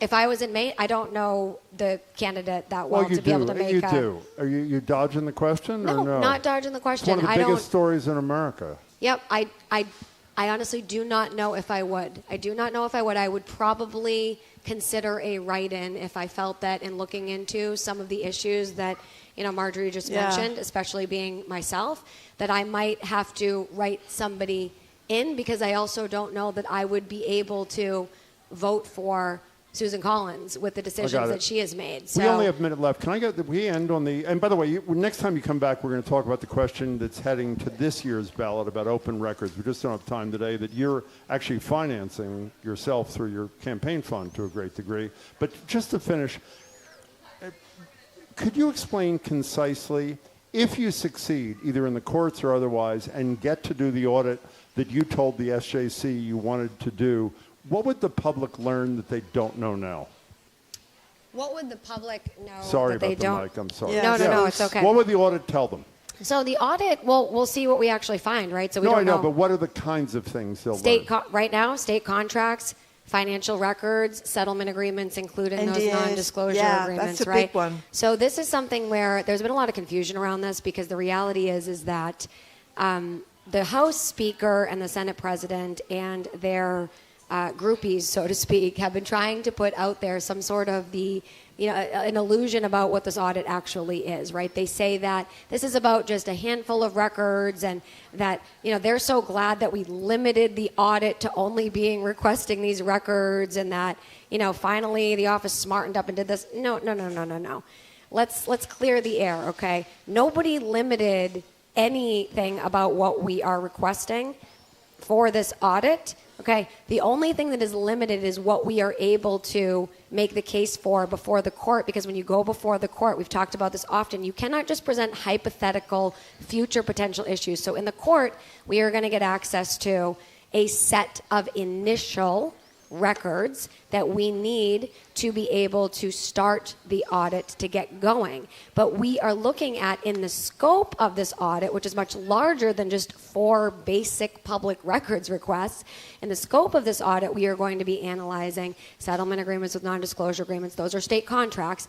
And then state contracts such as, the ones that go out to private vendors in the millions of dollars, and their finances and their spending, and doing reconciliations of their receipts, if they exist, with what they claim they have spent. Now, this stuff is very basic. These are documents that you could call my office and get, that you could call any agency or department in the Commonwealth and get, as long as those agencies are not allowed to, exempt themselves from the public records law, okay? But because the legislature also exempts themselves from the public records law, the audit has been the only way that people have seen as being able to potentially get access to some of these basic records, right? So this is bringing me to my next thing, which is the ballot question. Quickly, if you right? can. We are trying to get before the voters in November an act to increase access to public records. It would subject the governor's office and the state legislature to the public records laws that everybody else in government has to follow, including every single one of the 351 cities and towns across this state, so that these administrative, business records, financial records, contracting that goes out in the millions of dollars, so that those records are able to be made available to the public. And the goal with that is essentially to ensure that no matter what happens with this audit, folks, that you, the taxpayers of Massachusetts, get to have access to the records that you pay for, so we can increase transparency and accountability, even if they keep trying to stonewall my office into eternity. You, the taxpayers, will have access to these records, and you can make public records requests. Okay. And please vote yes on that, is my 15 request. seconds. What are you doing for your birthday? I'm hanging out with you guys here today. Yeah, it's very It's a hell of a exciting. birthday. Yes, Happy birthday. Thanks for your 43 time. is an exciting time, everybody. What can we say? And good luck. Thank you very It's good to much see for you, coming in. Auditor. Thanks We so have been much. speaking with the Wait, auditor she of the wants to say one Commonwealth. thing. One more thing. What? Thank you. What? My birthday wish, I have 2. One on the official side and then one on the This is campaign trouble. side. My official side request is, please, for my birthday, contact Governor Healy and ask Governor Healy to please veto any legislation that gets sent to her desk from the legislature seeking to change the voter-mandated law that you voted for. We need the governor support on this. I'm glad that she said she voted for this. I do believe that she did vote for She this, said but it right here. I need actual help here. We need the governor's What's help. the second thing? The second thing is that I'm asking you all to please go to DiZoglio.com and make a contribution to the ballot campaign.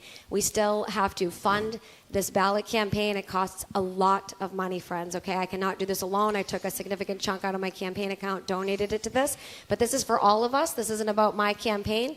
So I am saying today, my birthday wish on the campaign side, rather than doing the normal thing and donating to my campaign, please donate to the campaign that's going to help all of us to have a better state government that's more accessible to everyone that it's meant to serve. Thank you so much. Happy birthday. Okay, that Thank is you. the voice of State Auditor Adrianna DiZoglio, who's been kind enough to join us about the update on her efforts to audit the legislature. Coming up after this quick break, we're going to speak with the organizers behind this weekend's Pride for the People Festival and Parade in Boston.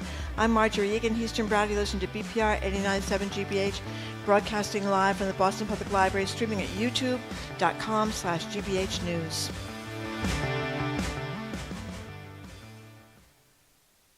I'm Edgar B. Herwick III. Today on the Curiosity Desk, live from the Boston Public Library, Quincy's Lawrence Louis is officially in the finals on the latest season of Top Chef on Bravo.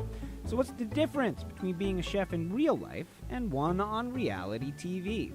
And we meet the Milton woman with a staggering achievement under her belt, 65 years of perfect attendance at town meeting. That's the Curiosity Desk, today at 1 on GBH 89.7. Support for our programs comes from you. And the Cape Playhouse in Dennis Village, now playing Nat Zigri's Mozart to Pop Chart, a theatrical concert exploring and exploding musical traditions. Tickets for Mozart to Pop Chart at capeplayhouse.com.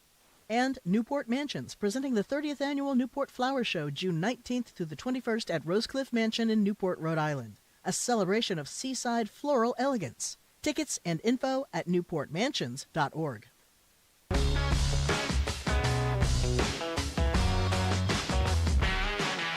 Welcome back to BPR on GBH. Jim Browdy, Marjorie Egan, streaming at youtube.com/GBH News. Thursday, U.S. Senator Sheldon Whitehouse from Rhode Island joined us, and Friday we'll have a debate right here at the library about open primaries, another question that's heading to the November ballot in Massachusetts between the leader of the American Prospect, that's Robert Kuttner, and Bob will be debating Danielle Allen from Harvard, who is sponsoring the ballot question. This year's Boston Pride for the People Parade and Festival kicks off tomorrow, joined now by the president of Boston Pride for the People, Adrianna Boulin, and Boston Pride for the People. It says volunteer, but that's ridiculous. I mean, you've been doing this forever. Gary Daffin. For more information, you can check out bostonprideforthepeople.org. Adrianna and Gary, it's great to see you as always. Thanks for being here. Thank you very much for coming in again. So, Adrianna, let's start with you. What is going to happen tomorrow? Elaborate on what Jim said. So tomorrow we're going to start, well, for one, our theme. Our theme is Pride as Protests, and I look forward to getting into it more in a moment. But what is going to happen tomorrow is we're starting off here in Copley. Our parade starts at 11 a.m., and we move through the South End. We land at the Boston Common, and our festival starts at the Boston Common at noon and goes through 6. There'll be vendors, organizations, activities, speakers. That goes until 6. And then our block party, new location this year, in the Copley Park Plaza. So near here, we're going to be all around here. It starts at 2 p.m. and it goes till 8. So did you get, originally it's supposed to be scheduled the same day as the first World Cup thing, right? A week from Saturday? Right. Yeah. Right. And then, was that like a nightmare or what? Yes, okay, it was a nightmare. But how are things looking with the day to go? I know you had to move back, and I know it was a pain. No, it's going well. We had tried to get started early this year, so we had everything in place. But at the last minute, the city basically didn't have the capacity to sort of manage all the different things that were happening. So it was we got started about a month later. So I think we sort of slowly caught up, and I think we're pretty caught up now. So I'm so glad this is Pride is Protest. Because talk about that. You were just saying you were going to talk about the protest end of it. Explain why there's Pride as Protest this year. Yeah, this has so many different meanings to so many different people, and what it means to me, and I invite you to add as well, Gary, is LGBTQ people have been around forever. They've been around since and before 1776. And as we're approaching 250 years, we think about all the LGBTQ champions and leaders that risked their lives, that advocated for us to have the ability to have a parade, to raise flags, to be visible, to exist. And I also think about the African proverb, Ghana specifically, the Akan tribe, Sankofa.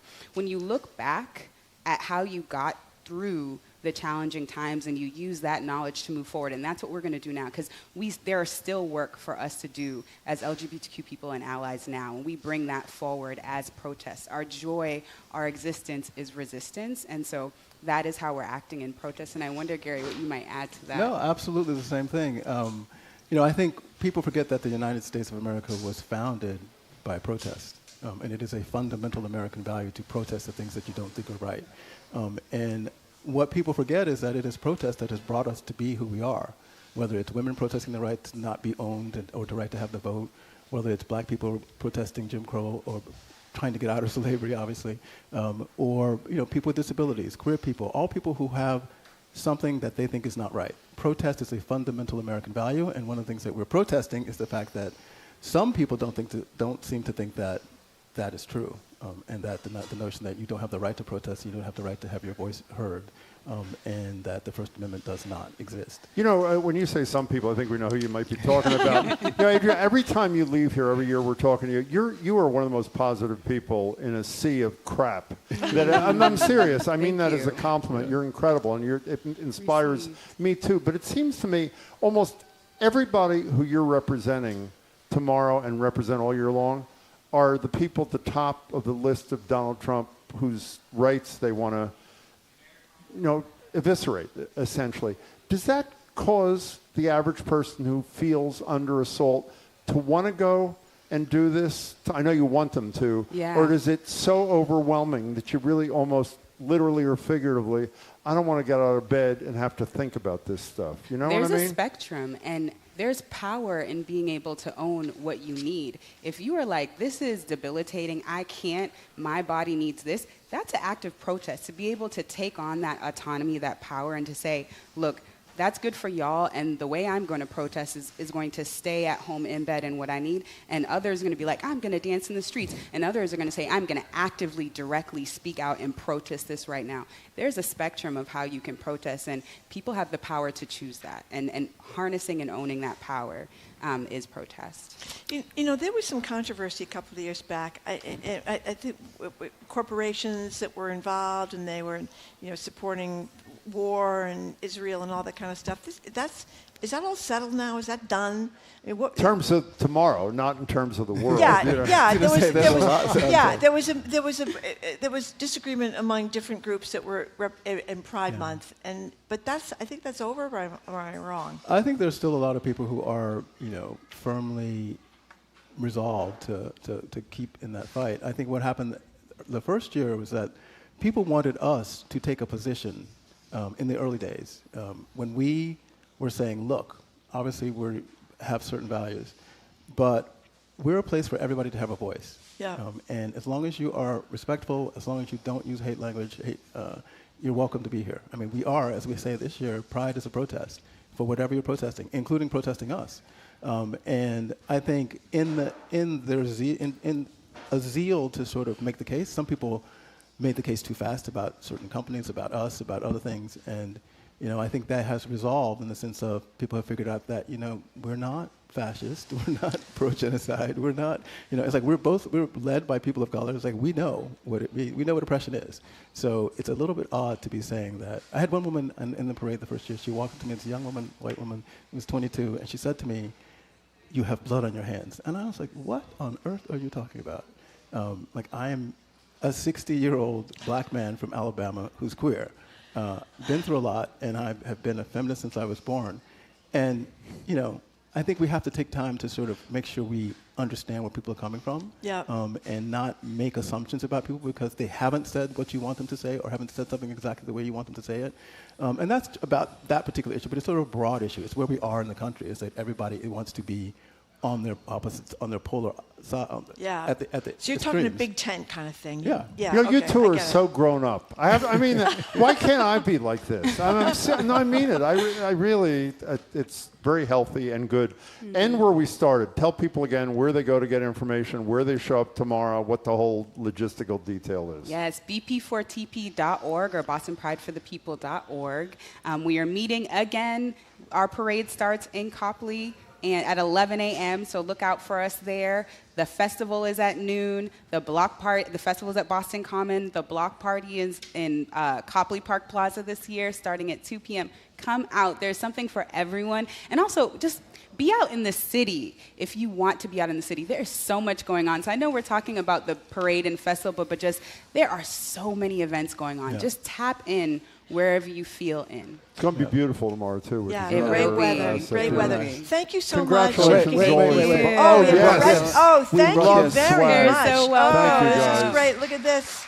Fabulous. I got my Pride is Protest shirt right here. Thank there you, it is. everybody. We have been Good to see speaking you with both. Boston Thank Pride for the you. People's Adrianna, Boulin, and Gary Daffin. This year's Pride Parade and Festival all take place. For more information, it's going to be tomorrow. For more information, go to bostonprideforthepeople.org. That's bostonprideforthepeople.org. Adrianna and Gary, thank you very much for coming in. Thank you. Coming up after this quick break, the weather's nice. You may have noticed that, and maybe you feel like you can catch a break. But you know, there's some kind of crazy reports about upcoming summer. This poor home is like falling off a cliff down the Cape. We've got this tick thing going on in Martha's Vineyard. The sharks are back down at Nausa Beach on the Outer Cape. So you got to think about it, getting bit by ticks, getting bit by sharks. How's your summer shaping up? I'm Marjorie Regan, Eastern Browd. You're listening to BPR 89.7 GBH, streaming at youtube.com/GBH News.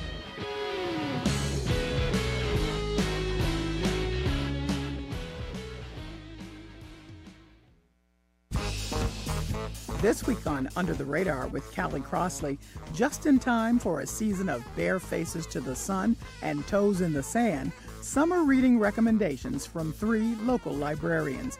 New books of science fiction, romance, mysteries, and more. It's our 2026 summer reading special. That's Under the Radar with me, Callie Crossley, Sunday night at 6 here on 89.7 GBH and the GBH app. Our programs are made possible thanks to you. And Direct Federal Credit Union, a Needham-based financial institution providing loans, saving solutions, and financial wellness resources for members across every stage of life. Learn more by visiting direct.com. Direct Federal, member NCUA. And Atlantic Design Center by Eldridge Lumber and Hardware, committed to helping customers achieve their vision for a new kitchen or bathroom and guiding them from design to completion. With showrooms in York and Portland, Maine. AtlanticDesignCTR.com.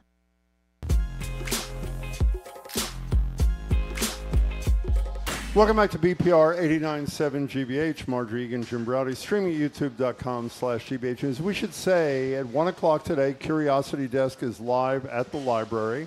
Edgar B. Herrick III, 2 o'clock today, also live at the library, is the Culture Show. So stick around when we're done in 20 minutes, thereabouts.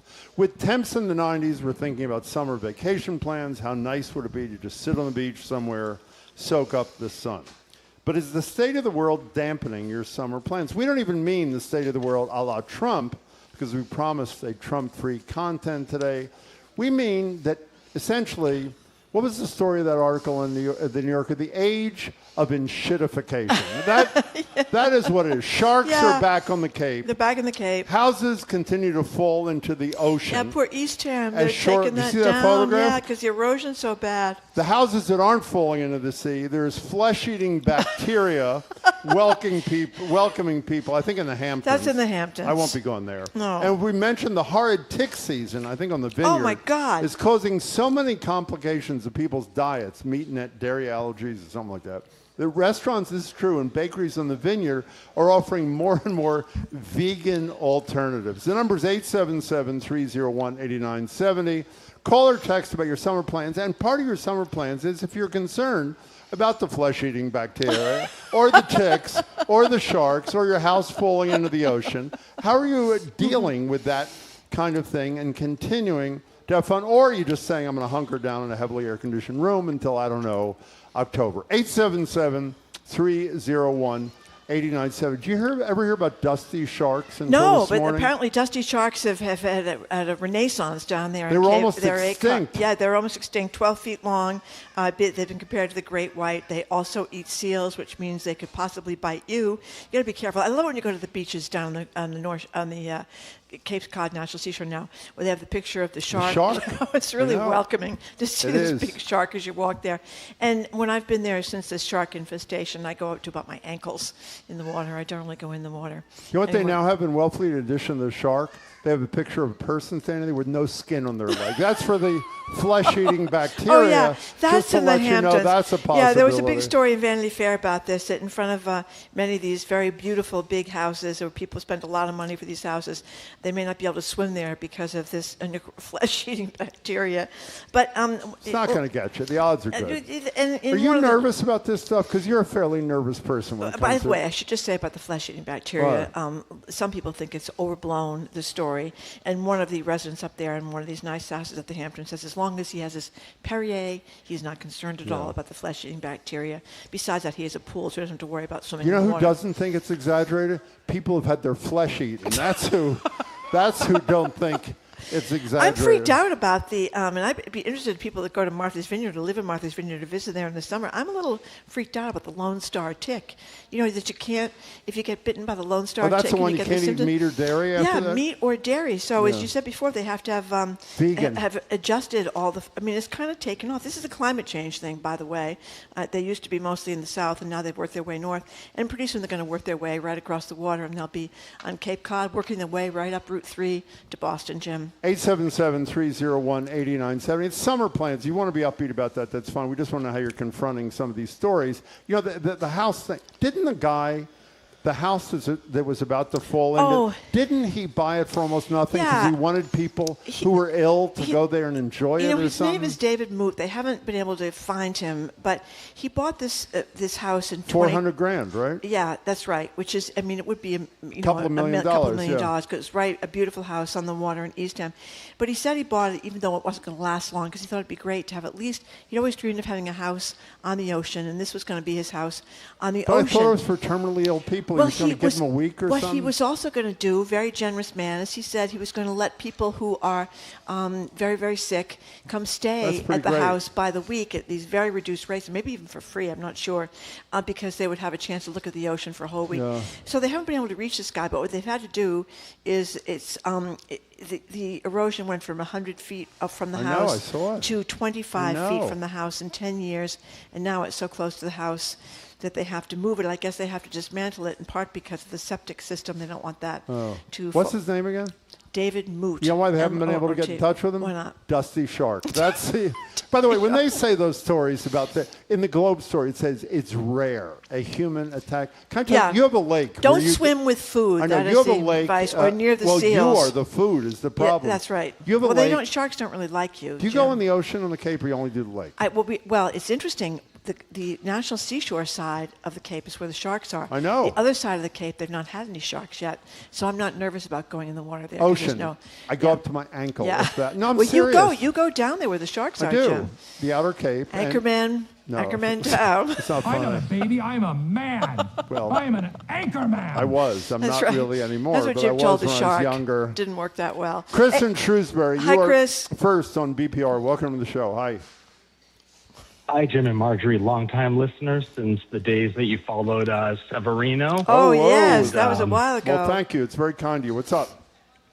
I'm so glad to finally get through to you guys. I just wanted to say I'm really looking forward to the conversations about those flies that bite that Marjorie is not a big fan of. The greenheads, because greenheads. Those conversations always bring up good stuff. Oh, yeah. But I also wanted to make sure that we don't miss or don't keep track of all of the stuff that goes on, because Trump does find a way to hide things in these lulls that people seem to take vacations from watching the news, whether it be a weekend or the summertime. And I feel like we need to be pretty steady about keeping track of that. High alert. Stay in high alert all summer long. Is that what you're saying, Chris? Don't let him slide anything through. Okay. Chris, do you know that Trump is funding breeding grounds for greenhead flies? Did you know that?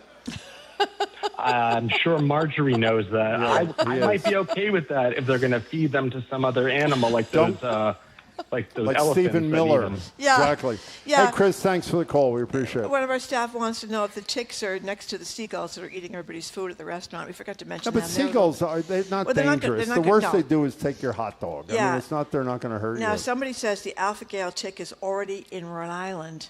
You know, Block Island has a big problem with Lyme disease already. So it says Is that the same as Lone Star? That's the No, formal name? no. Oh, that's a different thing? alpha-gal is the tick Oh. on Martha's Vineyard that is causing people who get it and get symptomatic not to be able to eat meat I or know. dairy. I mean, that would be tough. No meat, Horrible, no yeah, dairy. really horrible. Nuno from Natick. Thank you for calling. Hey there, what's up?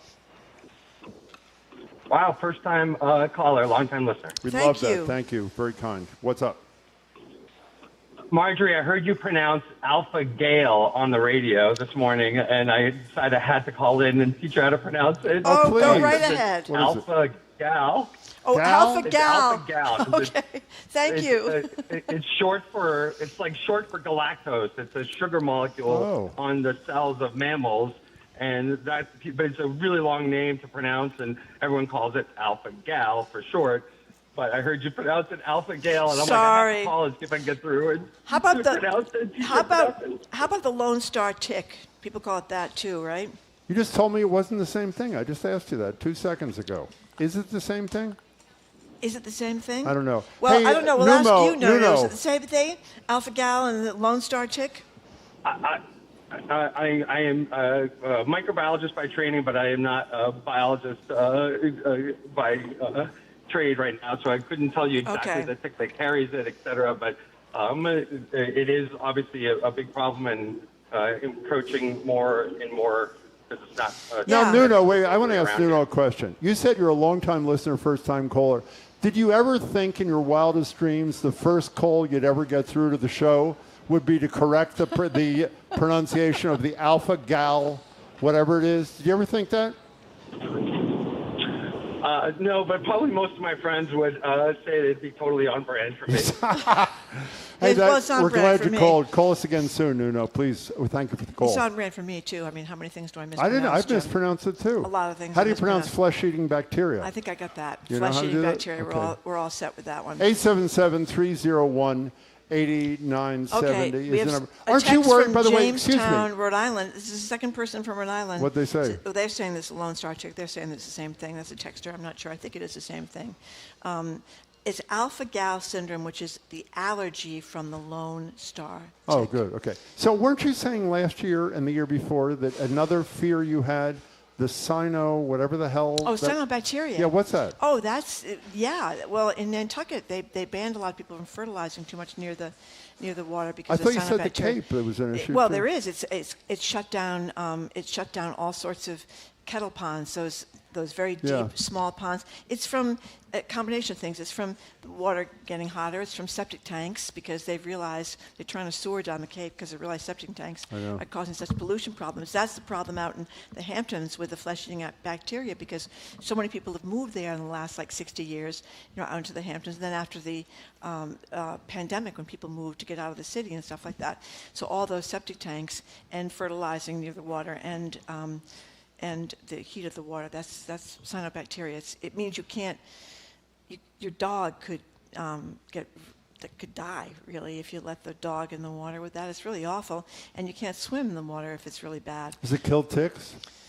I don't know if it kills ticks, Jim. If it kills ticks, maybe you should get you can see it. You can see it. It's got this green, murky nice. color No, to it's it. good. It's really awful. Richard, oh my God, Martha's Richard Vineyard. from Martha's Vineyard. Tick What do land. you think, Richard? Hey, Richard. I just wanted to say a couple things. One is the 15% of the population has alpha-gal, which is from the Lone Star tick on the vineyard. I wanted to, and there's a conflict with commerce and tourism and tourists. I'll give you a quick example.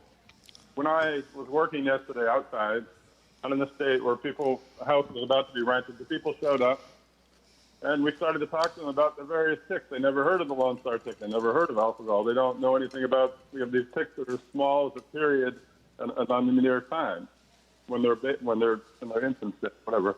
So I'm explaining this to this person for a while, and he's like, okay. And afterwards, the person I was working with was like, should we have said that? Because you have this conflict between renting, tourism, income, and presentation. We're losing you, Richard. I can't hear you that well, Richard. Are you saying that there's a kind of a moral conflict between telling people about the alpha-gal ticks and discouraging tourism? Is that what you're saying? I think so. Is that where you're going, Richard? Literally, I was confronted with that. The person who I was asked me about that afterwards. So what'd you do? You tell the truth or not? What's that? What'd you do? Did you tell the truth or you didn't? Oh, I did, but we didn't get the fact that we both bitten 12 times. Hey, Richard, Yeah, I really feel it's a bad. We got to bad let you go connection. because the connection's bad. Are you watching Widow's Bay on Apple TV? No, I'm not. It's fabulous. It is? Sort of a mini horror thing. It's but about not, ticks? No, it's not about ticks. It's about an island that has a very scary past that is manifesting itself in current times. Oh. And there's a big story in the New York Times in this thing about what a wonderful island this is. And the mayor, small town mayor, who is the guy whose name escapes me from the Americans. What's his name? Matthew Reese, thank you. He's fabulous in this thing. Is trying to initially keep the information away from the public because he doesn't want to destroy tourism. That was an excellent story, Jim. Amityville and Jaws, Jim. Perfect point. Yeah. Thank you. Let's now, go to Amber from Worcester says she's going to join the cicadas this summer and just sit around screaming for 6 weeks straight. Edgar, why don't you make your way over here? Olivia, you have 30 seconds. You're in Brookline. Take it away. What's up? Hi. Well, I keep wanting to call in with something funny to say, but this turns very serious, and I just want to reiterate what Marjorie said. I think this is a unique opportunity to convince people who are still doubting about climate change that there are effects. Great point. And we should not look for blame, who to blame. We need to deal with the consequences and get together and deal with the consequences. Yeah. Excellent point. Well, the Great way president to end the just discussion. okayed Thank the you, building Olivia. of the first coal plant Coal in ages, plants. so we're really doing well on that front. I mean, that's what's another really scary thing about So if you him. had a choice, Edgar V. Herrick Go III, ahead, Jim, Your yes. host of the Curiosity Show. You had a choice between let's say a travel agent says, you can either go to a place where there's flesh-eating bacteria. Yes. Or houses are falling into the ocean. Yes. Or there are dusty sharks. Which would you one am I going to choose? go Or with? alpha-gal ticks. Or alpha-gal, Alpha-gal I'm sorry, ticks as alpha-gal. well. That's right. Which well, would you gosh, choose? I would like to spend a day or two in each of those places. Let's just line them all up Yeah. I like Yeah, go. and I love the recommendation. It's going to be like 90 degrees. What you do is you wear long pants and tuck your pants into your socks. Although I'll be honest, that sort of works for me. I don't know if you've noticed, but I have slightly pale skin. So Yeah. if you do? Yeah. I Well, mean, she's really white, Yeah, too. if Yeah. I am in the sun for more than say 25 seconds, like, I am blistering out. So the idea that like, hey, you got to wear long pants, you got to wear long sleeves you're in all the middle set. of summer actually works for me. you can so head that's down great. to Gayhead and have a blast. I'm ready to go. All right, Okay. so what are you doing on that show of yours? So do you all watch Top Chef? Do you know the Of show? course, Top Oh, yes, Chef? yes, well, yes, we've yes. got Our a local local guy? guy who's in the finals. You know, Rubato and Yes. Quincy. Oh, we Lawrence just had him on a Louis. couple of weeks Yes. ago. Did he make it into the next round? He is in the finals, the Wow. actual final. There are 3 contestants left. There is Oh, my one more God. episode left. He is one of them. He's going to be with us here. He also, by the way, just beat Bobby Flay as well on Beat Bobby Flay. And he's promised to bring at least a version of the dish that he beat Bobby Flay with. Oh, so. he's a fantastic Have you guys chef. have you eaten there, by the way? No, but he's I brought some have- food I have from not. there. The only problem, when he was here, we said, I complaining as usual, it closes at 4 o'clock. Yeah. It's worth getting there earlier. They do it for family life balance. Yeah, he and his which wife is- told us, which is amazing, Quite yeah. amazing, which is why we leave at 1 o'clock. You really by get, the way. if you've been watching Top Chef this season, I mean, you really get a sense of how important his family is to him it's because huge. they're locked away in a hotel for weeks and weeks while this is happening, and that's kind of like it's a storyline. Well, in his the- in mother the season. started the whole damn thing. Yeah, and she's a rock and He's roller fabulous. too. She's amazing. He's a great talker, great Yeah. restaurant. We'll be watching Edgar B. Herrick Okay. III, or Look forward to listening, it. or whatever we're doing. Whatever. Thank you Whatever. very Thank much, you. Edgar. Thank you for listening to another edition of Boston Public Radio. Thank you for people that came down to the Boston Thank you all. Public Library. Hope you had fun. Keep up with us Stick 24/7. I don't know, fun. We were kind of depressing today, Wasn't weren't fun, we, Jim? no, it wasn't fun. No, it wasn't fun, no. Keep up with us 24/7. Fun is so overrated. By way of our in my podcast, check out our estimation. TikTok page at Boston Public Radio. On Monday, Jim and I have the day off, but Tony Case and Christina Quinn, that's going to be great, are filling in for us, GBH producer Ian Coss with the former Transportation Secretary Stephanie Pollack talking about Ian Coss's new podcast. He's a great podcaster. This one Did you is... say Stephanie Pollack? Did I say Stephanie Pollack? Is that what you said? Yes. Oh, with I didn't know. That's former, great. Yeah, former... She ran transportation she's- for Charlie that's Baker. Right. She's yeah, going to be before with she Ian went Coss. to Washington. And the name Wow, of the it's great. podcast is the Highway Takedown Tour. Great. Plus, Boston Globe travel writer Christopher Muther, he's always very entertaining, and Dr. Fabulous. Catherine Gergen Barnett. Plus, food policy analyst Corby Carmen. It's going to be a really good show. Our crew, Zoe Matthews, Nicole Garcia, Hannah Loss, Ariana Gonzalez, our engineer John the Claw Parker, our executive producer Jamie Bologna. Special thanks to our BPL staff today, Patrick Lally, Angelica Ferrero, Brandon Cardley, our security team, Darius and Derek, and our hosts at the Newsfeed Cafe and across the street at the Lenox Hotel. Edgar and the Curiosity Desk is going to be here at the Boston Public Library right after we're done. And the Culture Show is going to be here as well, I think, right? It is. At 2 o'clock, It is. The Culture Show. I am Marjorie Egan. I am Jim Browder. Thank you so much for tuning in today. Hope you can tune in Bye. tomorrow and have a wonderful weekend. It's going to be beautiful out. Thanks. Bye.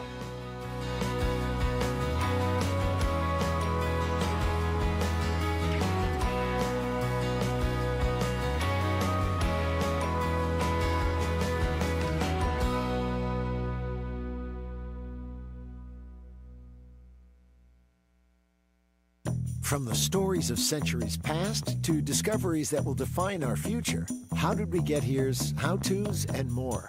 Journey with us down the rabbit hole on the Curiosity Desk. Coming up next on GBH 89.7. Support for GBH comes from you. And Central Square Theater, presenting The Mystery of Irma Vep, A Penny Dreadful, Charles Ludlam's subversive and camp spoof of Gothic melodramas, now through June 21st. CentralSquareTheater.org. And the International Institute of New England, an advocate of refugees and immigrants in Boston since 1924, serving thousands of our newest neighbors annually. IINE.org. You're listening to 89.7 WGBH HD1 Boston. online at gbhnews.org. GBH News, what matters to you? I'm Edgar B. Herwick III. Today on the Curiosity Desk, live from the Boston Public Library, it's our latest edition of In Case You Missed It. We'll get into some headlines from the week, including the strangest items lost in Uber rides, an update on Trump's UFC arena, and more with GBH's Paris Alston and Jeremy Siegel. Then Lawrence Louie is a Quincy-based chef and the mind behind Rubato HK Cafe. He's also now in the final 3 on the current season of Bravo's cooking competition series Top Chef. He'll join us ahead of the finale. And one Milton woman has participated in town meeting for 65 years with perfect attendance. As in, she's not missed a single one since Eisenhower was in office. She was honored in a ceremony earlier this month and continues her victory lap with us. It's all ahead this hour on the Curiosity Desk.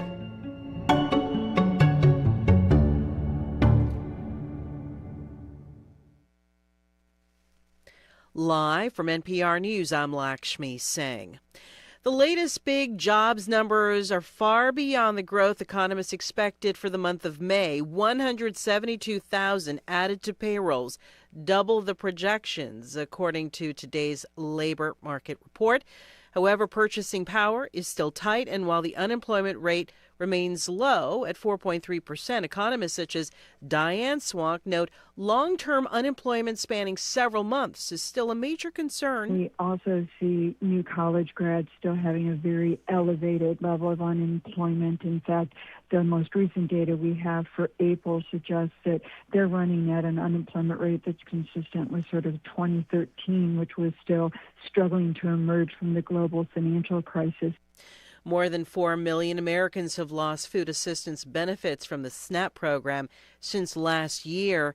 NPR's Maria Godoy reports Agriculture Secretary Brooke Rollins faced tough questioning on Capitol Hill today. Democrats on the House Agriculture Committee grilled Rollins about why so many people have lost access to a program that's a key safety net against hunger. Rollins said the drop is due to a better economy and a crackdown on fraud. But Ohio Democratic Representative Shontel Brown pointed to a recent report showing that more than 700,000 children have lost SNAP benefits as a result of President Trump's One Big Beautiful Bill Act. Madam Secretary, millions of Americans are going hungry, and you're saying it's a success story. Rollins countered. I think that you want more people on government programs. Committee members also asked Rollins about rising farm input costs and the threat posed by screwworm. Maria Godoy, NPR News. A $70 billion immigration enforcement bill is a step closer to being enacted. The U.S. Senate passed it overnight. Just a week after a Russian drone crashed into an apartment building in eastern Romania, an armed drone has exploded in a Romanian port. Terry Schultz says there were no injuries or major damage reported. The Romanian Defense Ministry says the naval drone self-detonated mid-morning after being detected earlier by authorities who closed off the area in the civilian port of Constanta. While Romanian officials have not yet revealed whether the drone was Russian or Ukrainian, they did confirm it was not one of their own and described it as being of the type used in the war in Ukraine. Romanian President Nicos Erdogan was on his way to a European Union summit when the incident occurred, and he wrote on X that, quote, such particularly serious situations are the direct consequences of the war of aggression unleashed by Russia against Ukraine. EU Commission President Ursula von der Leyen echoed that, expressing solidarity with Romania and saying Europe urgently needs more anti-drone capabilities. For NPR News, I'm Terry Schultz in Brussels. This is NPR News. Good afternoon. With the latest from the GBH Newsroom, I'm Henry Santoro. The Winthrop Fire Department says 12 boats were destroyed during a massive overnight fire at the Cottage Park Yacht Club. Winthrop Fire Chief Stephen Calandra says the blaze started at 2:30 this morning and spread quickly. He says the materials involved made it a hard fire to contain. Gasoline on top of the water. And the whole decking is composite Trex, so when that starts burning, it's not like wood. Wood you can put out easy. This stuff just keeps burning. The Coast Guard and environmental police are on the scene to help with the cleanup.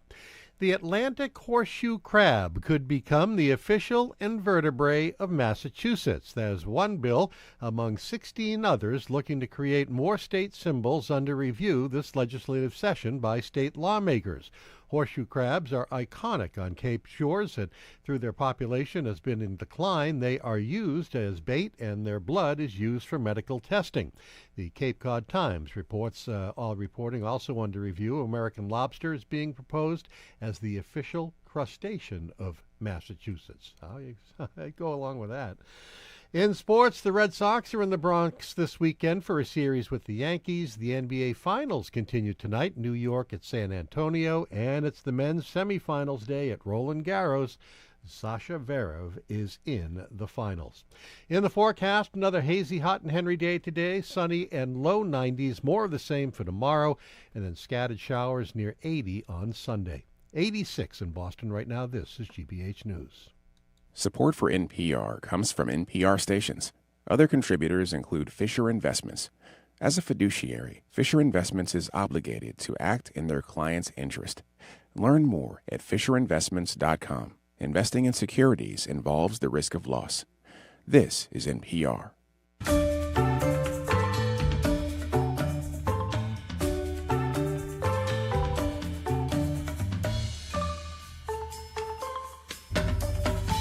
Welcome to the Curiosity Desk on GBH 89.7. I'm Edgar B. Herwick III. We are live at the Boston Public Library, and we are streaming live at youtube.com/GBH News. Well, we've all made it to Friday, folks, which means it is time for us for In Case You Missed It, our weekly menagerie of misfit news. Forget the arc to Trump. Is the UFC arena going to be Washington, D.C.'s newest permanent landmark? We're going to check in on an Alston snow pile that continues to hang on in the heat. And believe it or not, a live fish and a child's prosthetic eye are not the strangest things that have been left in Ubers this past year. We're going to get into all of that and more right now with Paris Alston, host of GBH News Rooted. Hi. Today she's with Jeremy Siegel, global transportation correspondent for The World and GBH News, and stalwart Curiosity Desk fill-in host. Of course, you might also remember them as the former hosts of GBH's Morning Edition. Paris, Jeremy, we're getting the band back together. Yay! Welcome It's to a nice little Curiosity reunion. Desk. Thanks so much Great for to have having you. us. All right, so we're going to start in Nantucket. Okay. So school committee meeting in Nantucket this week. And so I guess at issue in Nantucket, among the things at issue, is renovating the athletic facilities at the school. And they're going to put some artificial turf in. And I guess this artificial turf is going to have some very small, non-detect trace levels of PFAS. These are the forever chemicals. And there are some folks in Nantucket who take issue with that. Yeah, because and PFAS is like really bad. PFAS is really bad. So here's what happened during the public comment period at the school committee meeting. We had a resident named Megan Perry, who came to the committee with a tray of brownies. And we got a little sound of what happened here. I brought these for you guys. I was going to say, They're brownies. I know this time of day for me is like totally draining. That is very sweet of you. So thank you. Brought them in. It's my understanding they do have a non-detect level of X-lax in them. But I figured since we're okay with a non-detect level of PFAS, it would probably be okay. So. Thanks. So in case you didn't catch that, she said the brownies contain a non-detect level of X-lax in them. I think making the point that are we okay with non-detect levels, trace levels of things in things? Period. I think that the Boston Globe summed this up with their lead on their story of this with a perfect line. They led with, talk about an explosive situation. This was one of those where when I read the headline, it almost read a little bit worse than what it actually was. Sure. Because you hear a woman sent the Nantucket School Committee brownies that contained laxatives, and your mind immediately goes to, how did they find out that there were laxatives in this? What were the next couple hours Mine like? But immediately she went announced to, it. are these 420 brownies that she brought to the school committee? Just, unless there were trace amounts, just laxatives, it seems like. This is a woman, though, I was reading, has a history with local officials in Nantucket, not just the school committee, but she's known for going to city council meetings and causing a little bit of a ruckus. So I think this didn't surprise anybody on the Nantucket School Committee. Yeah, I bet not. And I mean, I think as soon as she framed it the way that she did, I was like, oh, I understand you, Mama. Because, look, it's a way to make a point. And she's sitting here, she's bringing these brownies in her Megan Perry way and saying, if we're okay with this, then why wouldn't we be okay with that? And maybe some of you are a little irregular anyway. I mean, I think I was thinking about this. Like, if this was if this was happening in a movie, I feel like this would be like a crowning moment in the movie. Like, she would be like fighting for the common people, making her point in this very dramatic way, and I think people would be like, "She did it! She did it!" It'd also be the punchline on a show like Parks and Recreation. I think, like the moment the laxatives are delivered. Yeah, it's also true. All right, so the school committee chair. This part is interesting to me. The school committee chair, Laura Gallagher Burns, said she intends to file a police report on this. So what do we feel like that is taking it a step too far? I mean, to me, I will say for me, the fact that she disclosed out of the gate that they had the X-Lax makes this. She was making a point. It's not like she tried to sneak it to them. Exactly, like those people. Wasn't it in Florida where they did actually give people 420 like lace treats and that and is didn't not tell cool. them? That's not That cool is at not all. cool at all. Nobody consented to that. But I mean, I think calling the police. I don't know. This sounds like classic school committee drama, where like it does? yeah, it's like a small thing happens and then it escalates so quickly. I personally don't think the police need to be called. But what do you think? Well, there's a Jeremy? pre-existing relationship here, as I mentioned, and as somebody who covers many of these meetings, Sure. like I'm at every transportation meeting that happens in Massachusetts and Boston, you have regulars. There are people who show up and speak their mind for great reason all the time, and they have a rapport with these people. And in this case, it seems like they had a bad rapport with this woman. So I think there's some history that may be leading to filing the police report. Right, we got to kind of see it in context a little bit. But, hey, it's local government at work. It was a public comment period. And, And thank God it's all streamed because we got to hear and see that. I know. I do feel like one of the things that has come out of COVID for me that I think is really great is I think a lot of like local governments had to like sort of scale up their ability to just be able to stream Which the has simplest made and the most basic of like municipal meetings, and that has kind of hung on, and I think that's actually to all of our benefit. Yes, and it's also, I think, made people more invested in making statements at these meetings, right? 'Cause they could go as this viral. woman did, exactly. A quick note on the PFAS issue, too, before I know we want to move on, is that several towns and cities have banned artificial turf because of the PFAS issue, including here in Boston. They're actually National Football League players, the Players League, they're pushing for the NFL to get rid of it totally for that issue and because there are heat issues on AstroTurf. So it's something that a lot of places have done away with. I know at one point I was like, are they going to put a non-detect amount of a laxative in the AstroTurf, in the turf? Like that seems like a heat-related that would issue certainly of a lead to completely another different kind. police report. Also, I'm not sure I believe that she actually did put laxative in it at all. I mean, I think she Are was you just. sure? I don't know. Did I you think see she the was help, just, Edgar? Well, she was just saying it to make a point. Trace amounts. All right, so I want to turn to the Boston Globe and a headline that I don't know. I think it's unfair to say I take issue with, but I'm not 100% sure I'm behind it. So the headline in this story is 12 weeks of ruined weekend plans. Here's why the rain just won't quit. So the idea behind this story is that it's been raining a lot. It's been raining a lot on weekends. My take is I think most people probably remember it was around this time last year when we really did have like something like 13 or 14 straight very rainy Saturdays, and it was like every Saturday felt ruined. I happen to feel like I guess it's been raining a little bit here, but it doesn't strike me that we're really in this kind of a deluge of rain.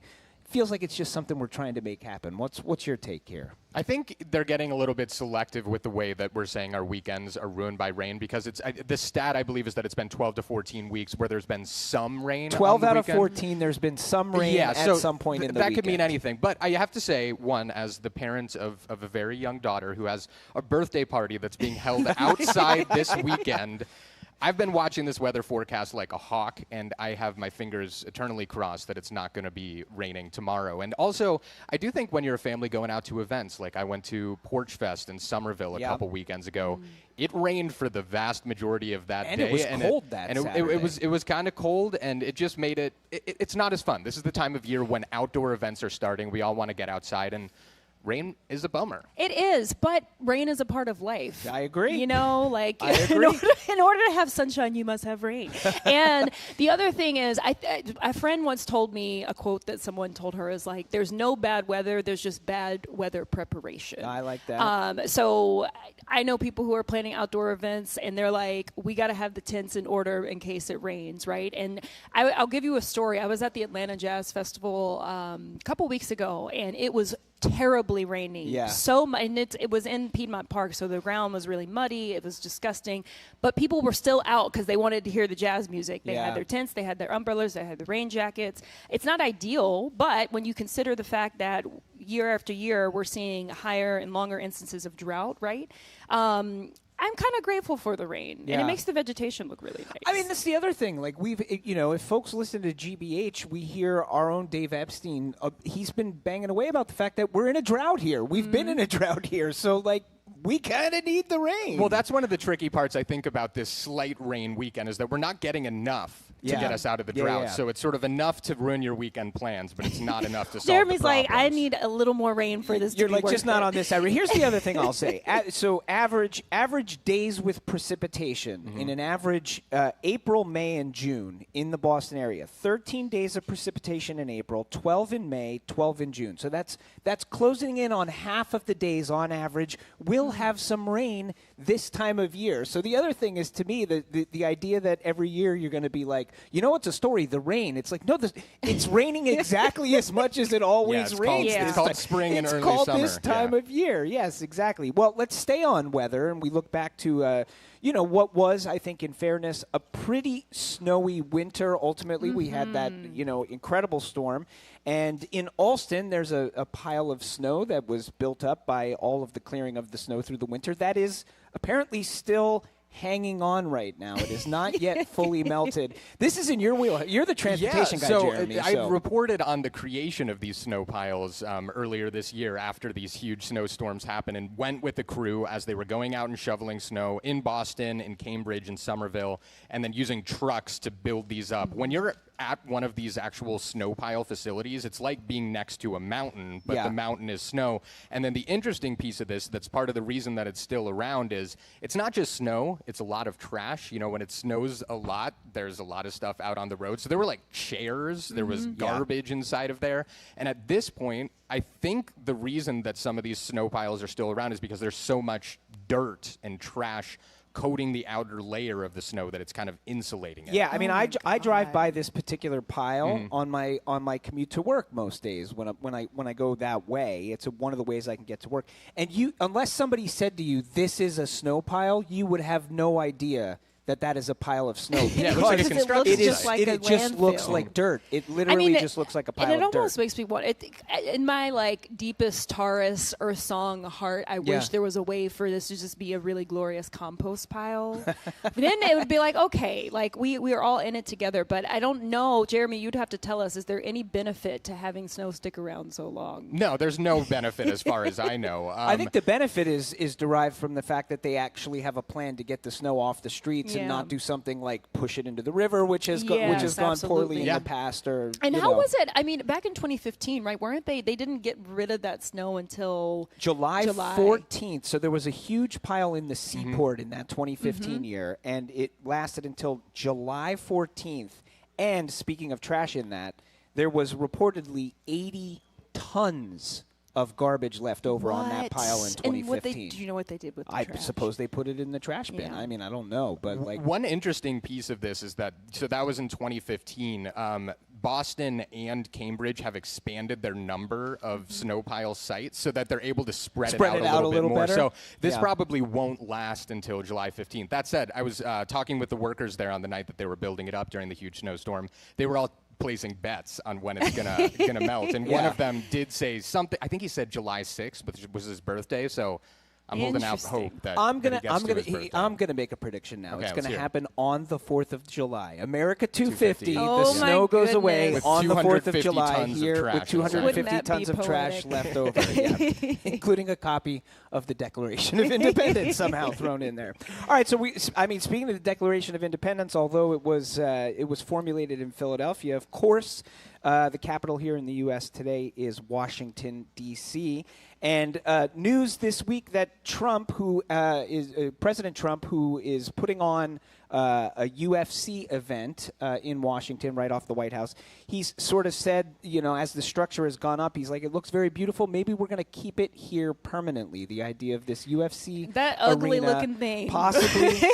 Maybe he's kidding. Maybe he's not. But he says maybe it's going to be a permanent fixture. And he likened it to the Eiffel Tower, which was initially I feel disrespected. Eiffel Tower was initially Paris. meant to be a temporary structure, but they kept it up. So what do we make of this? What do we think about this? I did call it ugly. I'm not going to back down for that because I looked at it and I said, why would somebody want this on their lawn, especially at the White House? Of all the things that you could put, right? I mean, it looks like a contraption. It looks like something maybe that you could climb. I could see if they put like a zip line or something, like a little mini bungee jump. Little bouncy house but it's inside, like blocking this really beautiful view of the I White think House. the problem is, so if folks are watching on the stream, we have a picture of it up here. I think the other thing you have to think of when you look at this picture, though, Paris, is you've got to picture a giant ballroom that is also larger than the White House, which will be a part of this scene. And the new arch. Gaudy. The arch might not look as big once the ball. So it's very much his style. Made. I was reading up a little bit on the creation of this, and part of the reason it looks so ugly from the sky view is that they've intentionally designed it so that when they do this live broadcast, which is planned to debut on Paramount Plus, which there's some interesting business stuff to get into with that.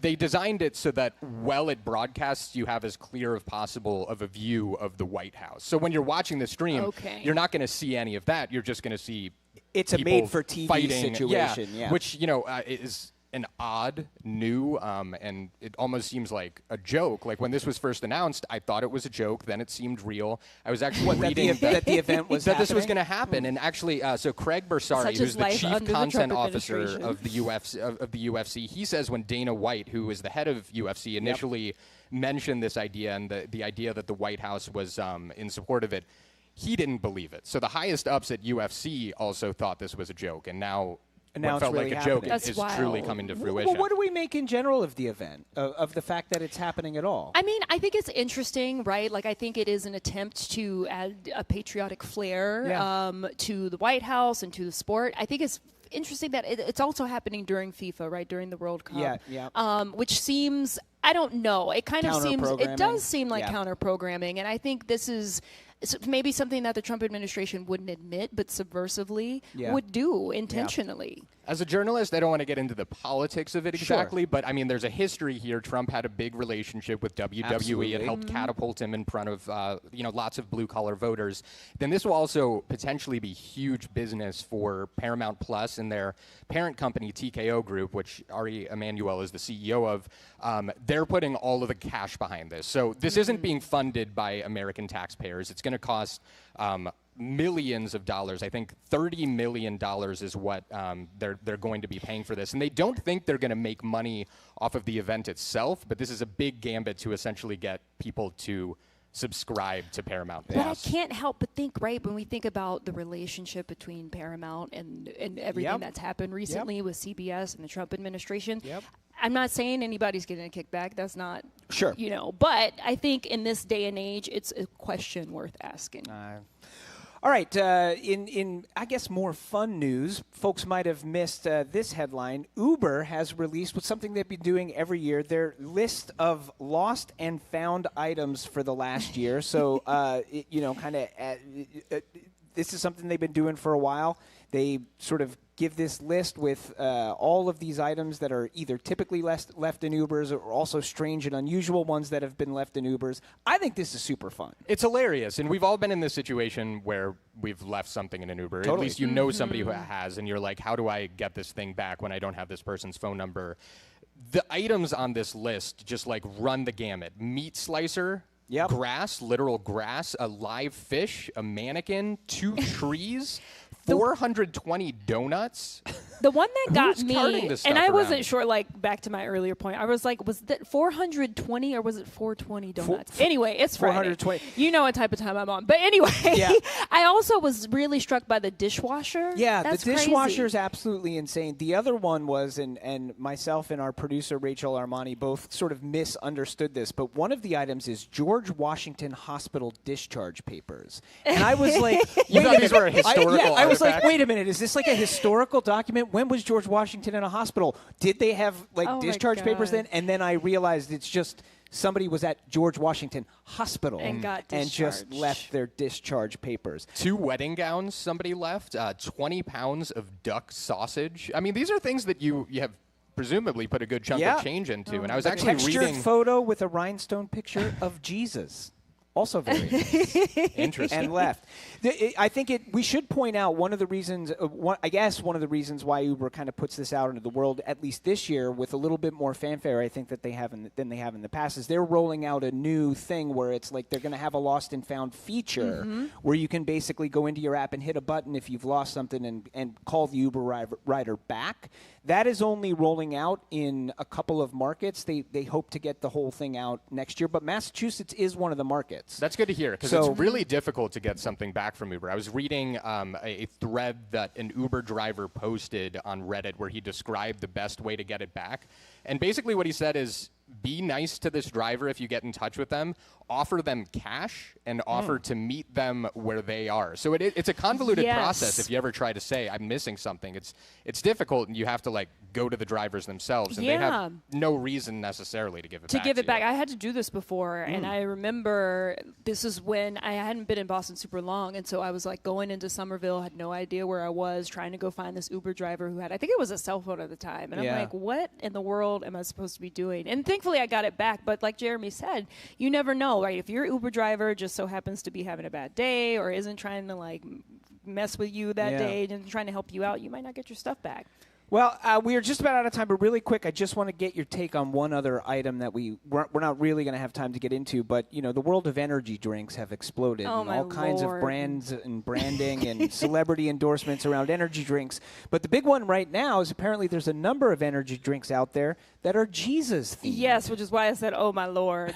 Listen, I'm like, I understand wanting to give people the power of the heavens, the power of Jesus Christ. Yeah, little boost to God. But it's interesting to use that as a marketing scheme. Well, it's legal to do. Anyone is allowed to market nobody and sell has a copyright merchandise. on Related to Jesus. Jesus There's no the Lord. copyright. There's no trademark. So this is a Fair totally enough. open game if the company wants to do it. Yeah. I love the one that's called Forgiven. Yeah, forgiven. Drink this and all your sins go away. I just the other thing I don't understand is like they should be wine coolers. I feel like, right? Jesus is famous for turning water into This is why wine. you need to work in marketing. Yeah, you're on the wrong stage right here. All Brilliant right, idea, we've been Edgar. speaking with Paris Alston and Jeremy Siegel, former co-hosts of Morning Edition. These days, of course, Paris is the host of GBH News Rooted. Jeremy, meanwhile, the global transportation correspondent for both The World and for GBH, and occasional Curiosity Desk host. Thank you both for being with us here on the Edgar. Thank you, Curiosity Jeremy. Desk. It's been a pleasure.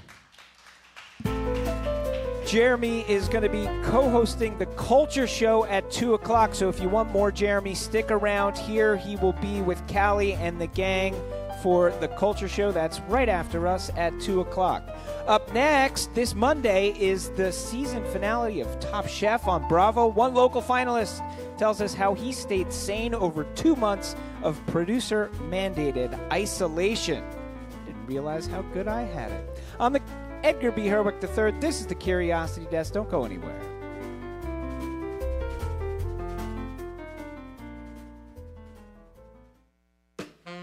I'm Callie Crossley. Today on The Culture Show, Hollywood's next wave may be coming from YouTube as viral creators turn online obsessions into box office hits. And legendary director Martin Scorsese is testing out AI, proving even the old masters are rethinking how movies get made. And after nearly 4 years away, Serena Williams is back, serving up a comeback. We take on that and more on our Weekend Review today at 2 on 89.7 GBH. Support for our programs comes from you.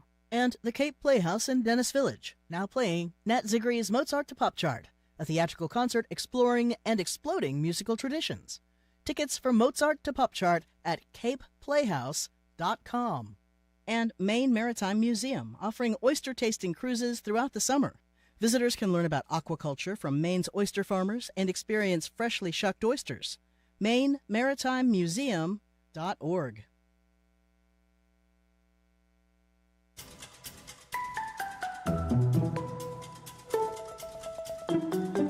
You're listening to the Curiosity Desk on GBH 89.7. I'm Edgar B. Herwick III. We are live at the Boston Public Library, and we're streaming live at youtube.com/GBH News. Well, the last time we spoke with Lawrence Louie, chef at Quincy's Rubato, he was teaching us how to appreciate the culinary wonders hidden in a can of Spam. To a certain extent, Spam is still much maligned or given quite a wide berth by people. Why do we think that is?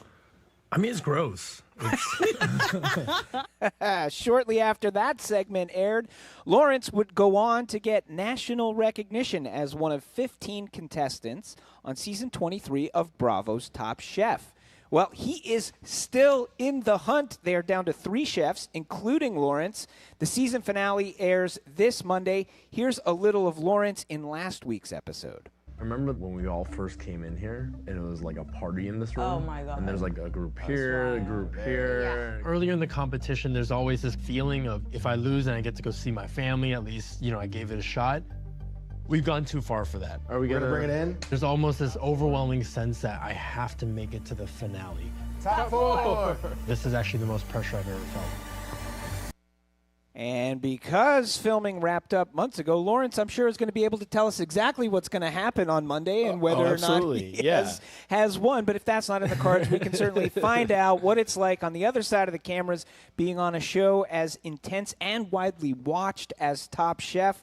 Lawrence Louie, thanks for coming back. It's great to see you again. Thank you so much for having me back. Okay, for the very few among us who maybe have not seen Top Chef, can you just kind of give us the thumbnail sketch of how the show works? I mean, I think people vaguely get that it is a cooking competition show, but it's a little more than that. There's more than just being in the kitchen cooking stuff. Yeah, I mean, it really highlights the journey of 15 chefs and their stories. Essentially, every episode is 2 challenges. There's a quick fire challenge that's usually for money, and then there's a bigger elimination challenge where people cook. There's always one winner from that challenge, and then one person has to go home. So through the season, depending on the location, there's different challenges. A lot of it is, very thematically like local and different things depending where you are.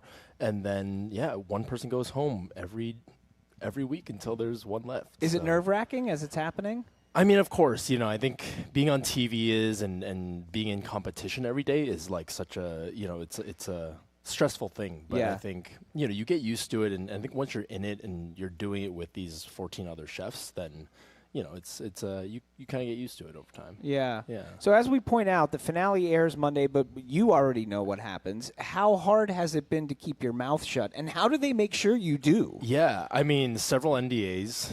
A lot of contracts. Yeah.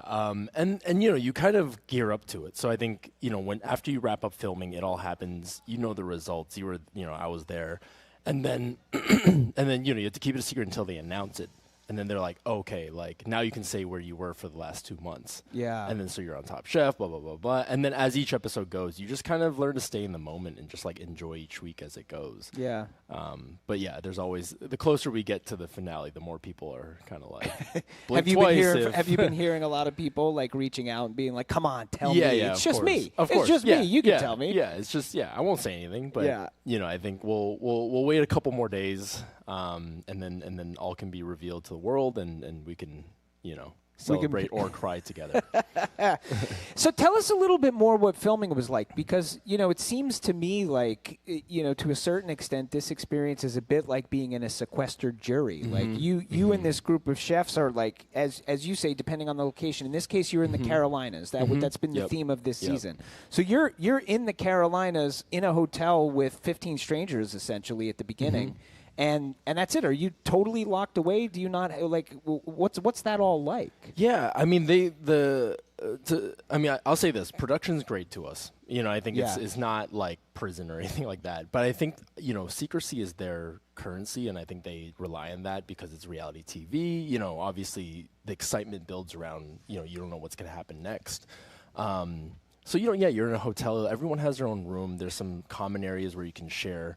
And honestly, it was a big bonding moment for the chefs, even though we're in competition with each other. And everybody wants to be that top chef, of course, right? And no one wants to be the first out or the second out, But I think it kind of creates an environment where you do bond, and it almost feels like summer camp, where you're like, oh, we're all in this together. Yeah, and, of course, we're isolated and all that, but they treat us well, Yeah. One of the kind of themes of, for lack of a better way of saying it, your character on this show is that you've got an 18-month-old. You're away from your family, and that seems to be something.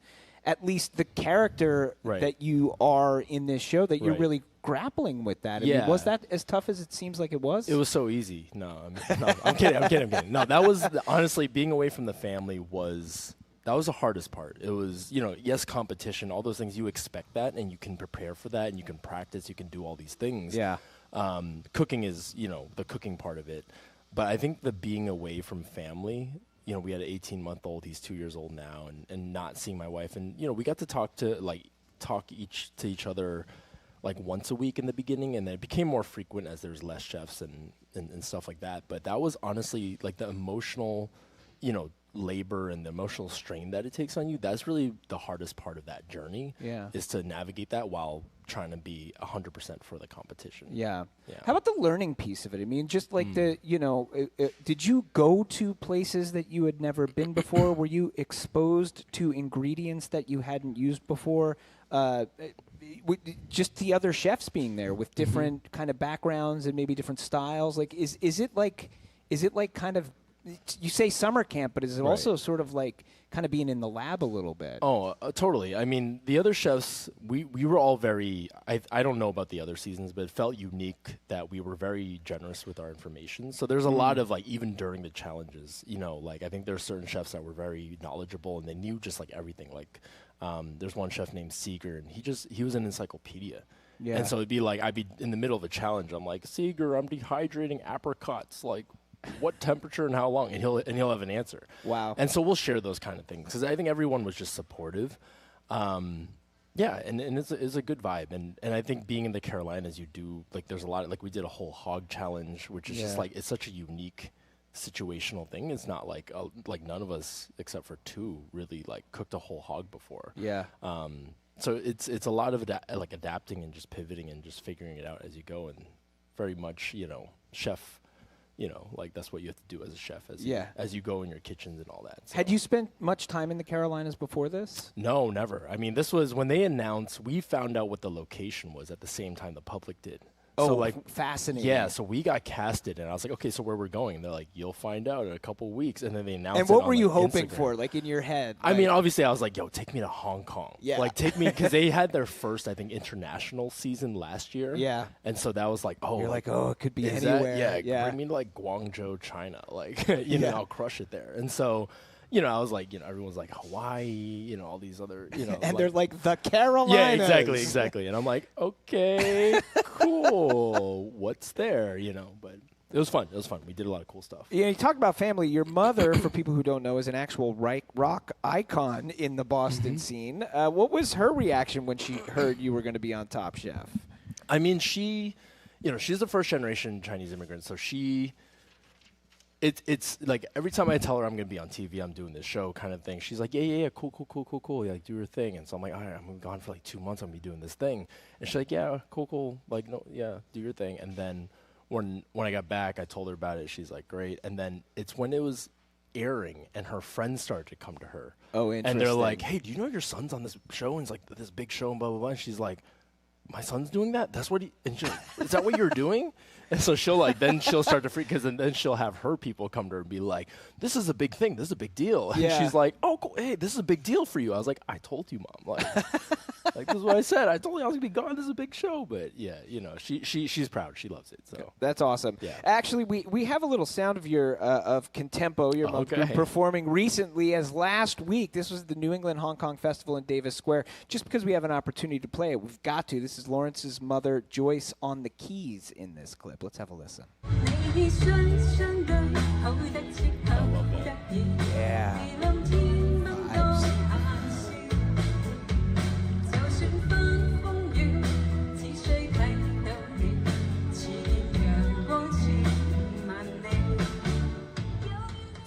That's what I grew up on. That's awesome. Yeah. So you were, I mean, here you are about to be on the finale of Top Chef, and meanwhile, you just on an episode as well of Beat Bobby Flay. I mean, this is it's all TV all the time for you right now, and you beat Bobby Flay. I did beat Bobby Flay. How did that come together? Did that conflict with this? I mean, what is going on here? Yeah, a lot of folks were asking me. They're in my Instagram messages being like, did you travel to Brooklyn to beat Bobby Flay while you were filming Top Chef? Yeah. And I'm like, no. So we filmed way before, actually. We filmed Bobby Flay in January of 2024. So they held on to that episode for a while. And then Top Chef came afterwards. But, you know, you never know when they release these things. And so it kind of came all at the same time. And so it's all good and happening. Fun. Yeah. Yeah. So how was the experience beating Bobby Flay? How did you beat him? Yeah. We planned for it. We strategized, and we said we're going to beat Bobby Flay with two things. It's going to be a culturally specific dish, and a technically difficult dish. Okay. And I think those things. So it's a good strategy. It seems it's a good like. strategy. What was the dish? It was called Chong Fun. So it's a Chinese rice roll. Yeah. And that's something that if that's the first time you're making it, there's just like no way that you're going to get it right. So, you know, we were. You know, me and my kind of crew of people were planning for that and hoping for the best, and worked out. Yeah. Now, I heard you were going to maybe bring us some of that, but you left it in the Uber. We were just talking about I items literally, left in an Uber, right? Is that what happened? You can put that on the list. It's on the list. Yeah, some delicious food that beat Bobby Flay. Yeah, but we're not going to get to this. No, it's totally fine. You know, I wonder about the TV thing. Like, you know, it's interesting because obviously, you know, the worlds of television and chefing have really, in the last, say, decade plus, right? They have really converged in a way where it's a whole industry, like food on TV is its whole own industry, which is related to being a chef and running a restaurant, but also in its own way distinct from that.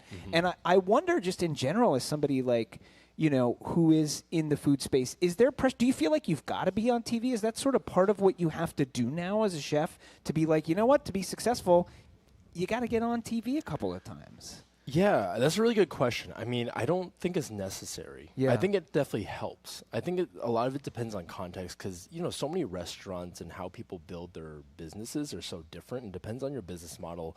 For us, like being in Quincy, it just helps so much to draw people in because we are in Quincy. We're doing something that's not traditionally Chinese. So, like, a lot of folks are coming in being like, you just do things normally? And then we do things that are inarguably Chinese. So then people are like, but this isn't like traditional Chinese. And so, you know, there's a lot of, we kind of blur the lines a bit. And I think, you know, being in those kind of spaces where you're on a national stage, you're putting yourself out there, you're being vulnerable. And if you do well, then, you know, it gives incentive to people to come out and I think support the business, which is a huge part of it. But I have a lot of friends who definitely don't want to be on TV and they shy away from it, but they do great. And I think, you know, it doesn't hurt, but I think it kind of like, it depends on who you are. And I think you need to have a certain approach to it and a certain vulnerability and a certain personality to kind of shine. Do you feel like for you, was it like, were you interested in doing the TV bit, like, you know, going on Top Chef, going on Beat Bobby Flay?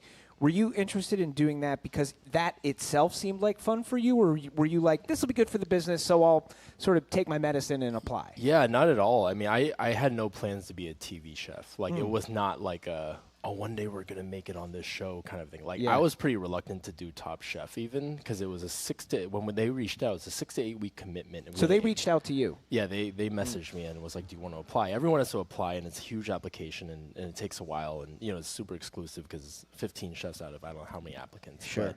I showed the message to my wife, and I was like, yeah, 6 to 8 weeks, we have 18 months at home. Like, there's no way, right? Like, we're definitely saying no. And she was like, is this the real Top Chef? And I'm like, yeah, maybe it's a scam, but I don't know. Yeah, So, I think we went with it and we saw the opportunity. And I think as these shows have reached out and kind of asked me to be a part of it, then, everything I show her and she's always like, well, why not? Yeah. Is there money involved? Is there these things? Yeah. And so, it kind of just grew organically, and it felt good so far, and I think we'll kind of keep going in whichever direction feels right for us. What's the most overrated thing about being a TV chef? Oh, I think I would say the Seems amount fun and glamorous. Yeah. The disparity between how much money you make off of it versus how much people think. Yeah. So you win a prize. I mean, I think there's an article that came out, and then a Chinese newspaper also published it like this week. But they're like, oh, he beat Bobby Flay and won $40,000. Yeah. And I was actually like, there's no prize for that show. Yeah. So I'm like, and so my staff started coming to me because it was in a Chinese newspaper, and they're like, you won $40,000. I was like, I did not win $40,000. Like, I wish I did. Where did that number come from? So I don't know, but I think that's part of the glamour of it, where it's like, oh, you got these prizes if you win, blah, blah, blah, blah, blah. But it's a lot more hard work than folks. All right, make your pitch. Why should people tune in on Monday? It's exciting. It is Top Chef, biggest culinary competition out there. It's going to be me trying to represent the local, trying to represent Quincy and Boston and the Chinese American community. So I think this will be fun. Last chance. Do you want to tell us what happens? And the winner is no. All right, we've been speaking with Lawrence Louie, chef and owner at Quincy's Rubato, and one of 3 people who could win season 23 of Top Chef. Check out the finale. It's Monday night, 9:30. You can also watch him beat Bobby Flay on the Food Network. But if you really want to do something, hey, check out Rubato and Quincy and support this guy. All right, thank you, Lawrence Louie. Great to have you again. Really appreciate it. After a quick break, winning Top Chef is an achievement. We don't want to discredit Lawrence, but our next guest just got recognized, too, for a stunning 65 years of perfect attendance at Town Hall meeting. Milton's Finest joins us after a quick break. This is the Curiosity Desk. Don't go anywhere.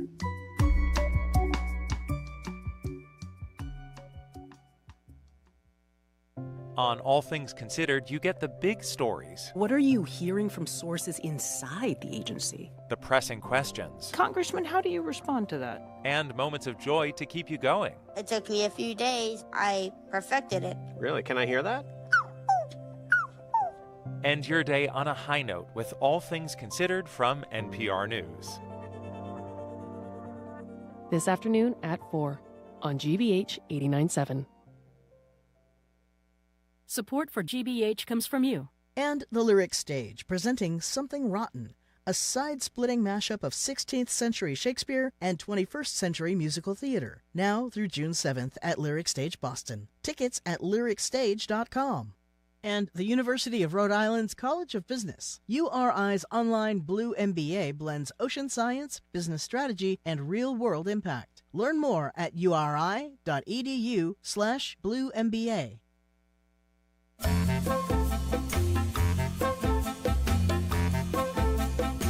You're listening to the Curiosity Desk on GBH 89.7. I'm Edgar B. Herwick III. Hey, we're live at the Boston Public Library, and we are streaming live at youtube.com/GBH News. Well, it was former House Speaker Tip O'Neill who famously quipped that all politics is local. And the best politics, in my book, is truly local, the town hall meeting. You know how it works. Every day, regular people having a direct impact on how their leaders show up for them.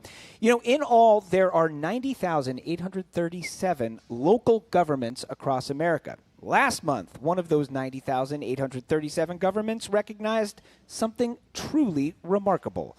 Marita Cronin, her first Milton Town Hall meeting was in 1961. Kennedy was the president. We had not yet gone to the moon. You weren't even born, right? GBH was 10 years old. We still had 41 years till the Roomba was invented. Well, 65 years later, Marita Cronin has yet to miss a single Milton Town Hall meeting. Before us today, here she is herself with her Milton Town clerk, Susan Galvin. Marita, Susan, welcome to the Curiosity Desk. Thank you. Marita, congratulations. Thank you. So 65 years of perfect attendance. So you must like the town. Do you like the town? I do like the town. I love the town. Do you plan to live there for your whole life in the town? I do. Okay. Are you so what how did this come about? Is this just sort of like an accident that happened over time? You're just really good at going to town meeting, and then one day you wake up and it's been 65 years and you haven't missed one? That's just how it happened. Is it really? Yeah. It was not the plan? Wasn't the plan, no. I did run, and I have run every 3 years, and here I am. Yeah. 65 years later. All right. Well, so, I'm going to turn to Susan Galvin right now because I think sometimes it's difficult for people to toot their own horn. I want you to toot Marita's horn a little bit. Like, how big of an accomplishment is this for her? Oh, it's huge. Yeah. I believe 65 years is the highest in the Commonwealth of Massachusetts. Oh. State record. Yes. And she's just a remarkable woman in her town presence, government presence. She's just always been somebody you look up to and aspire to. And when she says something, she knows what she's talking about. Yeah, I mean, you want to talk about somebody who's got the long view, can really put some things in context. Now, Marita, is like. Does that mean that I know where the bodies are buried? I listen. I don't know if anybody knows where the bodies are buried, but if it's in Milton, the first person I'm coming to is you. So, is like the perfect attendance thing? Is that a little bit in your character? Like, did you have perfect attendance in high school? Do you collect things and get every piece of a set? Is it like, are you a completist in that way? I think someone's been telling you some stories. Oh, really? No, I'm just curious. Yeah, I did have perfect attendance in high school. You did? Mm-hmm. How about in college? And I had it in college, too. No, come on. You had to miss a class I did somewhere. miss a class, right? No. Really? I did not cut any classes. Why? I had personal responsibility to be there, so I was there. So what goes on at town meeting? In Milton, what's it like? What's the stuff that's happening there? Well, at the annual town meeting, it's budgets for the year, and it's in the special town meetings in the fall. It's generally zoning, and there'd be other bylaws that would be voted on, discussed and voted on. A lot of discussion. And as town clerk, what's on your plate? So in addition to being present and taking the minutes for town meeting, I run all the elections for the town, handle all vital records for the town. And in Milton, what are the big issues? What's the day to day like? What is the stuff that's facing a town like Milton in 2026? And just like in local government, what's the stuff that you're handling? And is it very different in your estimation, Marita, than what you were doing 20 or 50 years ago? Well, other than the budgets being larger, of course, budgets are always contentious, but the zoning bylaws are a big issue. The MBTA Communities Act, which Milton was very controversial about, came up for town meeting, and that was difficult, I think. Yeah. How about in your estimation? Budgets are always a huge factor. Budget, yeah. Mm-hmm. It's one of those things, right? It's things like budget. They obviously it doesn't sometimes, but it doesn't really grab headlines. It's not sexy. It's not a big button sort of divisive issue. It's a bunch of small little decisions that have to get made. But somebody's got to make them, and here's you doing it 65 years in a row, participating in that. Like, I'm astounded, Marita. You think I don't have a life? Well, what do you do when you're not at town meeting and planning to make sure you're not out of town when town meeting happens? Well, that's always figuring out when the town meeting is going to be, and not planning to be out of town for that. Yeah, that's a big one. But what do you do for fun when not at town meeting? I don't know, but a lot of things fill up my day, so it's a busy life. It's a busy life. I have sons, I have grandchildren, so she's an avid walker, and she's involved in so many facets of the town. She, on our way coming over, she was telling me about at one point she helped get, and correct me if I'm wrong, some ducks and geese into a lovely water area in Milton. Took it upon herself at that point. No, wait, tell us about the ducks and the geese. What happened here? Well, when dinosaurs were roaming the earth in 1963, there was a pond in Milton, Turner's Pond, and it was nobody was visiting it. It was a pretty sterile area. And it was duckless? It was duckless. Gooseless? So I went to Sears Roebuck and ordered out of the farm catalog 30 ducklings. And since then, the ducklings have stayed. Those are my grand ducks that are there. But, wow. And the neighboring school, the ducks nest in the neighboring school where there's an enclosed classroom, outdoor classroom, but it's enclosed. So when the ducklings are ready to go to the pond, the custodian opens the doors and the children all watch the mother duckling herd her ducklings to the pond. Oh, wow. So it's a cute story. It is a cute story. Marita, in these 65 years, what's the closest you came to missing a meeting? Did you come close to missing one at any point? I did in 1968. There was a meeting. Oh, it would have been early. 68. Yeah, 68. What happened? Well, there was a scheduled town meeting, a special town meeting in December, and it was just about the due date for my second son. Fortunately, he arrived late, so I was able to go to the meeting and have my son. Did he just happen to arrive late, or did you somehow will him to arrive late? He happened to you were arrive like, late. I'm not going until town hall meeting is done. He happened to arrive late. Really? Yeah. That's amazing. What do your kids do now? Are they in Milton?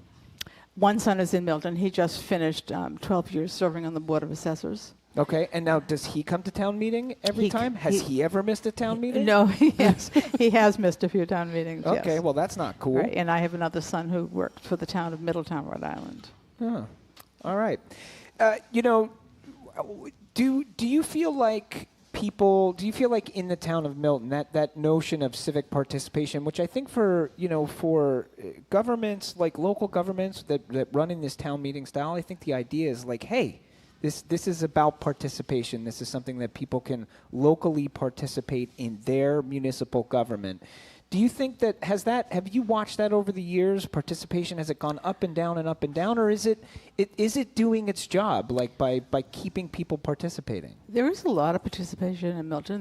There's the re-election campaigns for town meeting, and the people who want to get on town meeting are pretty lively. So it has been. This year alone, we have 10 precincts, and every single precinct but one had races for town meeting members. So that says something. But when I first started, I can remember calling upon Marita to say, do you have anybody in your neighborhood that would want to run? So it does have its peaks and valleys of when people are interested. But the last 10 years or so, we've had no problem with participation. What would you say to people who, I think, people who have never even heard of this kind of government? I mean, it's very common in New England, but outside of New England, I think sometimes people look at this and they say, that's bonkers. Why would you do it that way? What would you say to them about why it's good to do it that way? Well, you pay taxes locally, state, and federal, and that's the only time you can really have a say in what's happening in your town or what's happening. You see where your dollars are being spent. How about what would you say to that, Susan Galvin? I think it's democracy at its best form. All right, democracy in its best form. That's not a bad thing. We've been speaking with Marita Cronin, recognized last month for 65 years of perfect attendance at town hall in her town meeting in her town of Milton. And thanks to Milton Town Clerk Susan Galvin for being with us. Thank you both for being with us here on the Curiosity Desk. And I am joined right now up at the desk by the one and only, the inimitable Callie Crossley, who is going to be here hosting the Culture Show in just a few minutes. Hi, Callie. Hello, Edgar. How are you? I'm fine. That's great. What's going on the Culture Show today? Well, we've got these pair of YouTubers who are blowing up the box office. Oh, yeah. Millions and millions of dollars from very tiny budgets, and they were only making stuff online before. So here we are, blowing up Hollywood. That's going to be a great one. That is good. Martin Scorsese, on the other hand, is making people really mad because he's decided he's going to use AI in his preparatory work, and that feels bad to a lot of folks. So we'll be talking about that. Peebo Bryson, many other details. It's always a good time. You can't miss it. Stick around. They're right here at the library and on air in just about a minute and a half. That's Callie Crossley, who's going to be hosting the Culture Show Week in Review. As for us, that about does it for now. The Curiosity Desk, produced by Aidan Connolly, Rachel Armani, Olivia Corcio, Hannah Lawson, Nicole Garcia. Patty Daniels and Jamie Bologna make sure we never miss a meeting. In fact, they insist on it, and actually it can sometimes feel like a bit too much. Our engineer, John the Claw Parker. Special thanks to Andrew Massowa, Patrick Lally, Angelica Marrero, and the incomparable Brandon. Thanks to our host at the Newsfeed Cafe, the fabulous team at the Lennox, and everybody who came out to hang out with us at the library today. We'll be right back on Monday, live on 89.7 and streaming on YouTube. Until then, I'm Edgar B. Herwick III. Stay curious out there. What's trending? What's interesting? What's going on around town? We're talking all things arts and culture on The Culture Show, next on GBH 89.7. Funding for our programs comes from you. And Cambridge Trust, a division of Eastern Bank, offering business and personal wealth management and private banking services, investing more than $240 million in local communities since 1994. More at cambridgetrust.com. You know their music and you know their shows that earned 34 Tony Awards. Now celebrate with an all-star cast at London's Drury Lane Theatre. It's great performances. Rodgers and Hammerstein's 80th anniversary. Tonight at 7:30 on GBH2. You're listening to 89.7 WGBH HD1 Boston, winner of 4 regional Edward R. Murrow Awards. Online at gbhnews.org. GBH, what matters to you? Good afternoon. With the latest from the GBH Culture Show News Desk, I'm Henry Santoro. Hollywood is mourning the tragic death of veteran actor James Handy, who appeared in films such as Top Gun Maverick and Jumanji. Handy was found stabbed to death in Los Angeles on Wednesday. According to the Los Angeles Police Department, officers responded to a home after a 911 caller said, quote, "I am the Son of Man. I just killed the man of sin," unquote. They found the 81-year-old Handy in the front yard of a residence, unconscious and suffering from a stab wound to the chest. He was pronounced dead at a local hospital. The suspect, Michael Gledhill, is the son of Handy's girlfriend. Police say he flagged down nearby responding officers, telling them he was the one they were looking for. Gledhill was booked on suspicion of 1 count of murder. His bail was set at $2 million.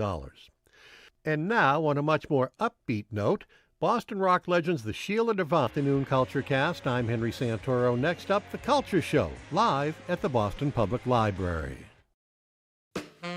I'm Callie Crossley. This is The Culture Show. Coming up today, Hollywood gets a jump scare from YouTube. 2 low-budget horror movies are pulling in blockbuster box office numbers, powered by filmmakers who built audiences online. Is this a scary good fluke or a new threat to the studio system?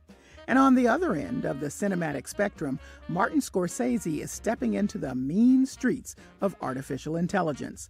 The legendary filmmaker says the technology helps him visualize storyboards faster, but the blowback has been fierce, with artists accusing him of putting craft at risk. Is he still cinema's good fella or the raging bull in Hollywood's fight with AI? Then Serena Williams lobs tennis a stunner. Nearly 4 years after stepping away, the 23-time Grand Slam champion is set to play a game, turning a pre-Wimbledon warm-up into headline tennis. Is this just a match or a game changer? Plus, we remember Peebo Bryson, who died this week at 75. The beloved balladeer turned love songs into landmarks, from Tonight I Celebrate My Love to Disney's Beauty and the Beast and A Whole New World. The two-time Grammy winner gave romance a soaring, unmistakable sound. We take on this and more right now on our Weekend Review. The Culture Show is made possible in part by a generous contribution from the Fiducia Fund, proud to support this station's arts and culture programming.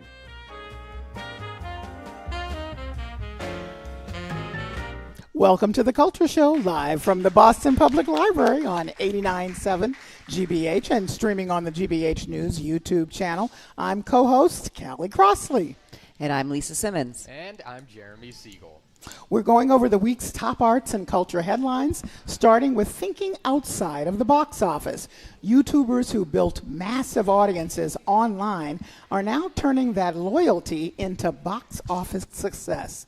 This week, two internet-born horror films, one called Backrooms, the other Obsession, are making the case. Are these outliers or the start of a new route from YouTube to the multiplex? I want to get you guys' initial quick response, and then I'm going to play some sound from one of these guys. They're so young. I know, 20 and 27. I mean, this is amazing. I mean, I think of this as being like music's.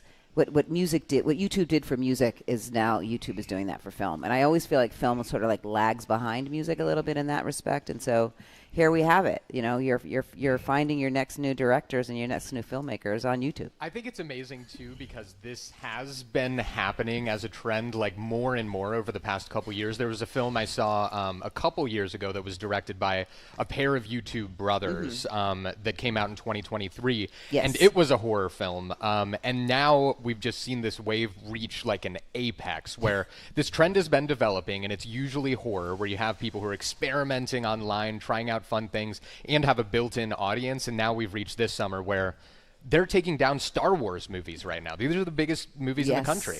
All right. Here's a little bit from the trailer to the new A24 film Backrooms, directed by 20-year-old YouTuber Kane Parsons. I found something in the store. Okay. What did you find? The place. Anyone there? Look, I know how this sounds, but you gotta understand, it's massive in there. I'm not saying I don't believe you. Okay, I'm gonna come back here with proof. All right, you filming? Yeah. Follow my lead. Clark, what is this? That's what I'm trying to figure out. I've been there every night since I found the place, and I still barely scratched the surface. All right, just take it slow. Pull me up, pull me up, pull me up! What do you see? Okay. You're shaking in your seat, Callie. No, because I know you don't. No, I'm so scared. So that's he got me from the pull me up. I'm going to tell you, the money is deep and rich here. It reminds me of the Blair Witch Project, right. 1999. Yep. No online. These are young filmmakers, and they ended up with a $60,000 to $200,000 when all-in distribution budget, made $248 million. So here we are with this guy, Kane Parsons, Backrooms. You just heard that. And just right now, I want you to hear the trailer for the new horror film Obsession, directed by Curry Barker. Have you ever actually flirted with Nikki? If she means this much to you? And I know she does. To say, Nikki, I think we should grab a drink sometime. Nikki, wait. I was gonna ask you, What? I lost my train of thought. Hi. Good night. What else? One wish for love. You only get one wish. I wish Nikki Freeman loved me more than anyone in the entire world. I love you so much. A love only the branch of a willow tree could conjure. Listen, they're doing the job. I saw Obsession on opening night, and that trailer, I mean, you just heard he wishes that she loves him more than anyone on the planet. That's the worst wish you could ever make. This movie displays. It was really fun. I haven't seen Backrooms yet, but I mean, that's as Gen Z as it gets for the idea of a movie. If you're not familiar with creepypasta, is this corner of the internet where people post things that, inspire just like absolute fear in who's reading it. And this all goes back to a picture that was posted on Reddit years and years ago. I think we can put it up here, of a yellow room where basically everybody was starting these theories of like, where do these rooms go to? Where do they go to? And years and years later, it's led to a huge movie. Exactly. It's hilarious. You know what it reminds me of? It reminds me of sort of Severance. Oh, yeah. When you're stuck in those totally. rooms. Yes, it's a totally Severance kind of, and that same sort of kind of feel. But what I think is really interesting about this is that you have these two producers and directors, James Blum and James Wen, who are really part of this whole thing called Disney of horror, right? And they're looking at YouTube to find these filmmakers, and they're trying to sort of like Disneyfy this, like turn it into this ecosystem. And they've been super successful at doing this. And it is, I think it's generational too, because it's the Gen Z population that it's sort of like, I'm going to go to that. I'm going to go see that in theaters. They've already built their huge following on YouTube, and that's exactly what movie theaters want, right? Yeah. They want you to come with your whole group of people. And I think to me that is like a huge part of why this is so successful and exciting at the same time. Let's pick that up, because the YouTube to box office pipeline may point to a larger shift. Gen Z isn't staying home with its screens, which is unusual. It's showing up at the movies, especially when a film already feels like part of the online conversation, as you all are saying. So is Gen Z saving theaters or rewriting the rules of the game of what gets them there? I think both. When I was at the premiere for Obsession, it was filled with a Gen Z audience. And when you watch this movie, I don't want to make it sound like these are YouTube videos. When you watch them, they are traditional. I mean, they're horror movies, but they play like a traditional cinematic experience. They're experimental. They're a lot of fun. They're, a new vision, but they're movies. So if you go see them, it's not like this totally foreign Gen Z thing that's on the screen. It's a great movie. And I think it's really cool that horror, unlike all these other elements of the film industry, has remained this kind of last bastion where young creatives can really break in and, disrupt things and actually get a foot in the door of the industry, because people show up for horror movies, and now we're learning that as Gen Z grows up, they show up too. Right. No, I mean, I think exactly. And I think what's really interesting too is that A24 and Neon have really been at the forefront of really sort of like cultivating these young filmmakers, and A24 especially has been doing that.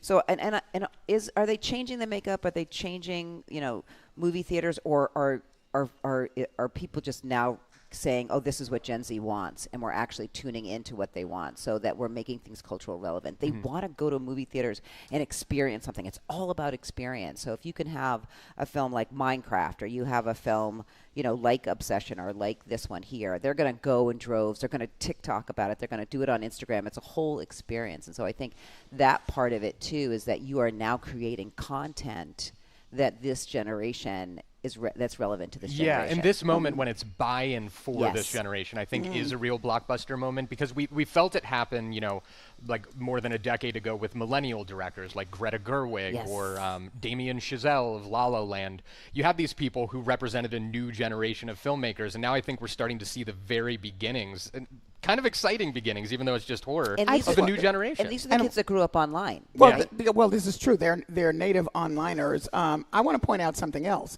which may seem obvious. They're original stories. Yes. Right. Okay, let me say it louder, because everything we're getting from the Hollywood machine, repeats, reboots, prequels, sequels, these are all original stories. If for nothing else, I would never go to the horror movie, but you'd go because it's a different story. No, exactly. And I think the other thing too is that you have like someone like Parsons who grew up, who actually had juvenile arthritis, and so he was kept at home a lot, and so this is where his whole world was this online world, and so I think that that's an important part of it too. He started doing Minecraft. He started voicing like which would make sense. Which would make a complete sense. And so for that, they say they see a lot of this movie, which is going to be interesting to see, that there's this influence of this Minecraft, that he was doing gaming. That's fascinating. And going back to what you were saying, Callie, about the the shift from blockbuster sequels, like these were competing against the latest Star Wars movie. I can't even remember the name because there's so many. I think it was The Mandalorian in there. Mandalorian and Grogu. And I'm always ashamed. I'm a millennial, and I think of my generation generation as the generation that ruined movies because all we wanted to go and do was see Marvel and Star Wars movies.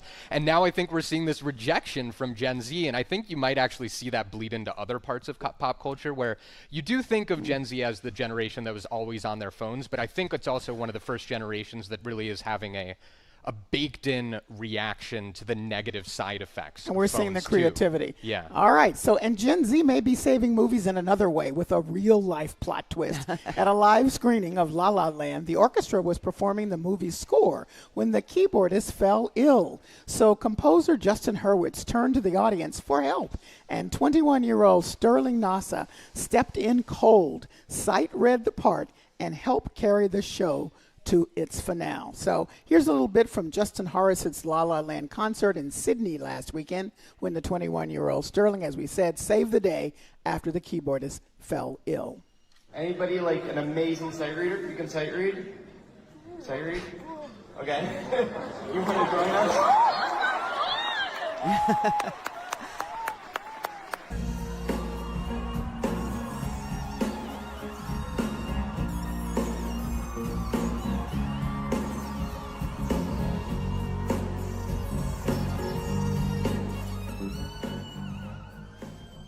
I mean, it's amazing.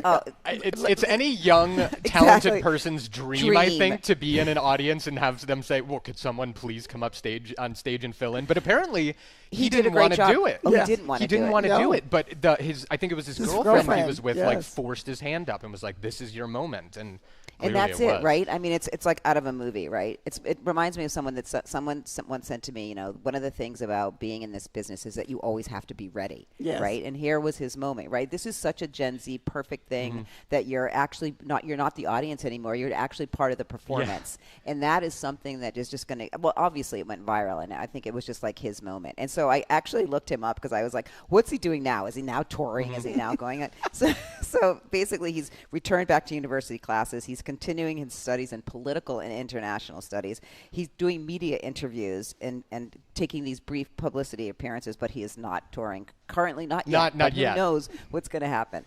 All right, well, I have two quotes for you. The old people always say, if you stay ready, you don't have to get ready. Right. And then all the mothers in the world, practice, practice, practice. Yeah. If you were ready, you would have practiced and could do it. I love this story because it's just so wonderful, and because this guy was ready because he was well practiced. And he didn't just sight read. What we heard there in that song where it's going, that was he was improvising too. So what was John Legend's part in the movie? Come on.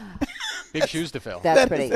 That is huge. We're going to be hearing a lot more from him, I think. All right. Yes. Finally, Taylor Swift has a friend in Pixar and a new song for Toy Story 5. I Knew It, I Knew You. Taylor Swift released it today ahead of the movie's opening, giving Toy Story 5 an early spotlight as Hollywood keeps looking for new ways to turn movies into events. Now, there was a lot of lead up to this where real Taylor Swifties figured out something was going on with Toy Story.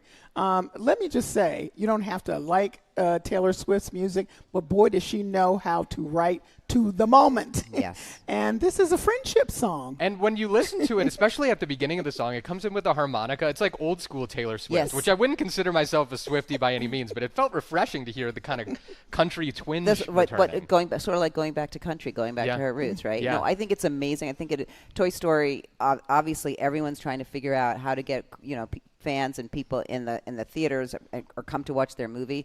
She's going to bring a whole entire audience, just like we're talking about the YouTubers bringing a whole entire audience. So I think that's amazing. And of course, Jessie, it's the perfect, right? She was totally Jessie the cowgirl. Jessie the cowgirl. She was totally influenced by this Jessie the cowgirl from Toy Story 2, and that's where she wrote this song about. So I think that's amazing. It's about memory, belonging, friendship, all of the things that her songs are about. So it's a natural connection. As the parent of a very young child who knows a few super fans of the Toy Story franchise as they get into movies as little kids. One, I know that there is an entirely new generation of very young people who are super, super excited about this.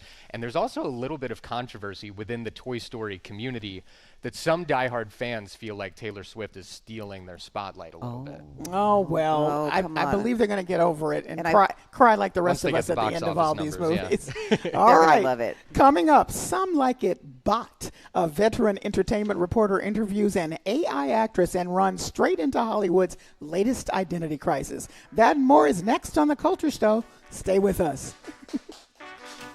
The Culture Show is made possible in part by a generous contribution from the Fiducia Fund, proud to support this station's art and culture programming.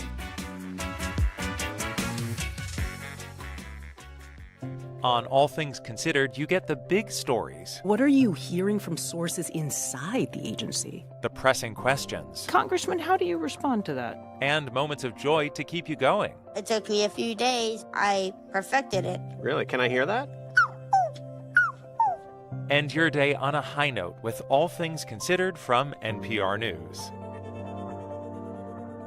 This afternoon at 4 on GBH 89.7. Funding for our programs comes from you and Standish Village in Dorchester's Lower Mills, providing assisted living residents with programs designed to help seniors stay sharp, social, and independent. Learn more at standishvillage.com/programs. And Gloucester Stage, presenting Bad Books by Sharon Rothstein. Excitement erupts in a small town when a civil dispute becomes a raucous debate in the quietest of places, the library. Now through June 27th. gloucesterstage.com. And Maine Maritime Museum. Their new exhibit, Resounding, highlights the resilience and traditions of Maine's indigenous and Black maritime communities, featuring both historic artifacts and contemporary art. MaineMaritimeMuseum.org. Less noise, more news. GBH News 89.7, gbhnews.org, and streaming on the GBH app. Trusted local news.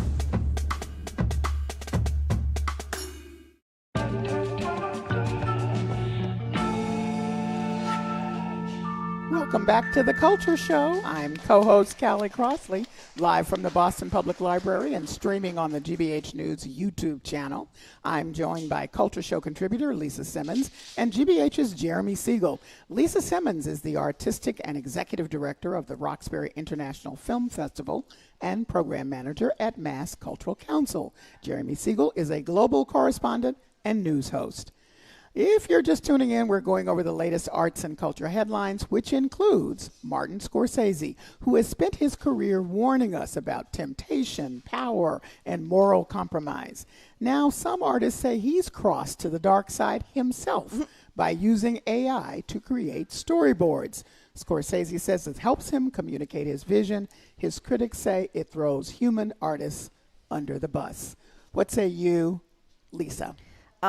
You know, it's such a slippery slope, right? I mean, I think he's sitting here talking about how he did these rough visual storyboards so he can talk to his his director and sort of like, I'm still going to use storyboards and I'm still going to use a storyboard artist, but I'm just really sort of like doing this so I can sort of like get things going. So I think that there's a slippery slope here, because you can just throw something up and AI will generate it for you and you're like, here team, here's everything, right? So I do think that storyboard artists and others have a valid, nervousness about this happening.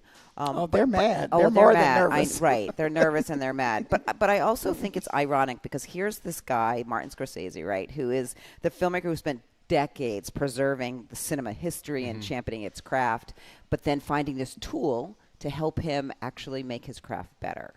So yeah. Okay. All right. Yeah, it's tough to parse because, as you mentioned, he has Yeah. this history as somebody who has just been a champion of movies, not just preserving them, but helping movies get made. He's struggled a lot with getting some of his projects funded, like difficult things to watch, but as essential watching. I think there are like two ways to read into this. One of them is that Martin Scorsese does like to experiment. Like he did Hugo, which was 3D animated and really ahead of its time. He used some de-aging technology on The Irishman that I think was kind of a miss if you're going hit and miss there. So maybe he's just trying something new out and experimenting. I think the other end of it is he has partnered with this AI company. It's Black Forest Labs. Scorsese has struggled to get movies funded in the past. That's no secret. You have The Last Temptation of Christ. Killers of the Flower Moon even was hard to get funded. Silence, the movie about Christian missionaries in Japan. He struggles to get passion projects funded. So I think there's a chance that he's like, this AI firm's giving me money. I'm going to take it. Well, you struggle to get money. It doesn't have anything to do with your being creative and giving your creative vision to the whole team, which is what his reasoning is for using this tool. Listen, let's take a listen to him. He says, here he is discussing the power of AI as a tool for film directors. Almost the ideal would almost be to make a film in your private room, in a way, and you create the picture, in a sense, and that's finally translated to, 50 people on the crew, 100 people on the crew. And it becomes alive. But you do have that control of making the film rather than doing it solely through verbal language. Right.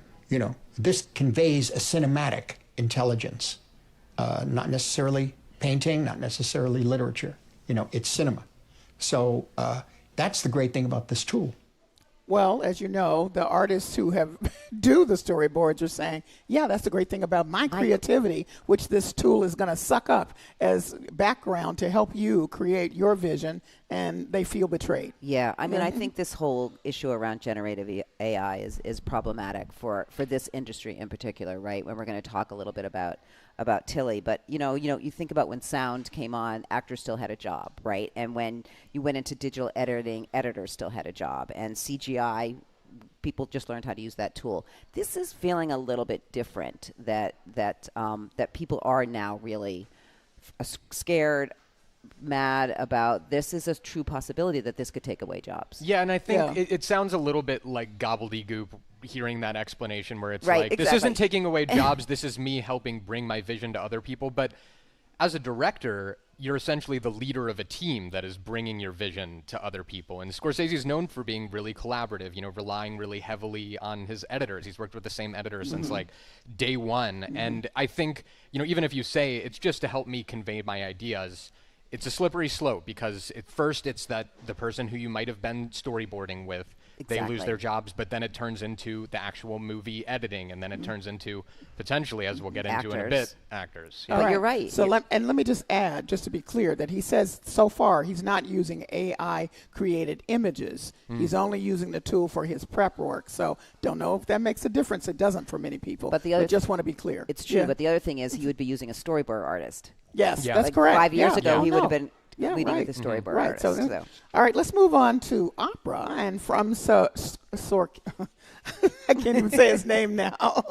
Scorsese, using AI behind the camera, we move to opera, where artists are asking whether the technology can share the stage without taking it over. So here's a guy who's questioning, can we already do in opera, use so many tools to help us create our vision. So why can't we just really keep this new technology as a tool without believing at the beginning and the end that it's just going to leave us with only artificial people on the stage, if you will? I think this is a very interesting issue. This is the RBO, the Shift Opera Festival, and I think it's very interesting that a festival is taking this on. This is not a tech webinar. This isn't a tech conference. I think it's really interesting. But the deepest part of it, and being in this sort of creative industry, is we're always saying, if you want to build something, if you want to create something, artists have to be at the table. They have to be at the table. And that's what they're asking. That's what this festival is saying. It's saying, we need to embrace AI because it's going to happen, but we need to be at the beginning stages of whatever you're creating. You're creating an opera, you want to use AI, you're going to use it to do drafting harmonic ideas or something like that. Make sure that there are artists at the table, and that's what they're talking about. And I just think it's interesting that they're using a festival format to talk about that and bringing in all these people into this festival, not only musicians and live music, but also AI engineers to be part of it. And I think the idea behind it is that, with the fear of artificial intelligence taking away jobs, the idea is if you get in on the ground floor and begin to see how you can use this as potentially a tool and not a replacement, you can prevent the notion of replacement. And there have been cool examples of that. Like the New York Times has their own internal artificial intelligence that they use to, scour through hours and hours of right-wing podcasts that they wouldn't have had the capacity to listen to. And afterwards, they were able to do a great story where they analyzed it. So it's not all doom and gloom, but I do think it always raises the slippery slope question. I will say now that they're saying that they mostly use it for practical reasons like planning and scheduling and booking management and operational data analysis. So moving into the opera production itself will they're trying to figure out what they can do with that, and then it'll be interesting to see. Now, from AI sharing the stage, we turn to the question of whether it can take the spotlight. Taffy Brodesser, I don't know if I'm pronouncing her name. I think it's Brodesser Ackner, has profiled plenty of stars, but nothing quite prepared her for Tilly Norwood, the so-called first AI actress. The result is less celebrity interview than Hollywood stress test. Can a computer perform or only imitate what we call acting? We were introduced to Tilly a while back. Looks like a real person, which is what scared everybody. But here is this very skilled journalist. Her job is to do profiles, and she's profiled everybody, taking her skills to go interrogate what she reminds us in this very long piece, that this is just a computer. I'm not talking to a human. And really, I thought revelatory observations from her interaction.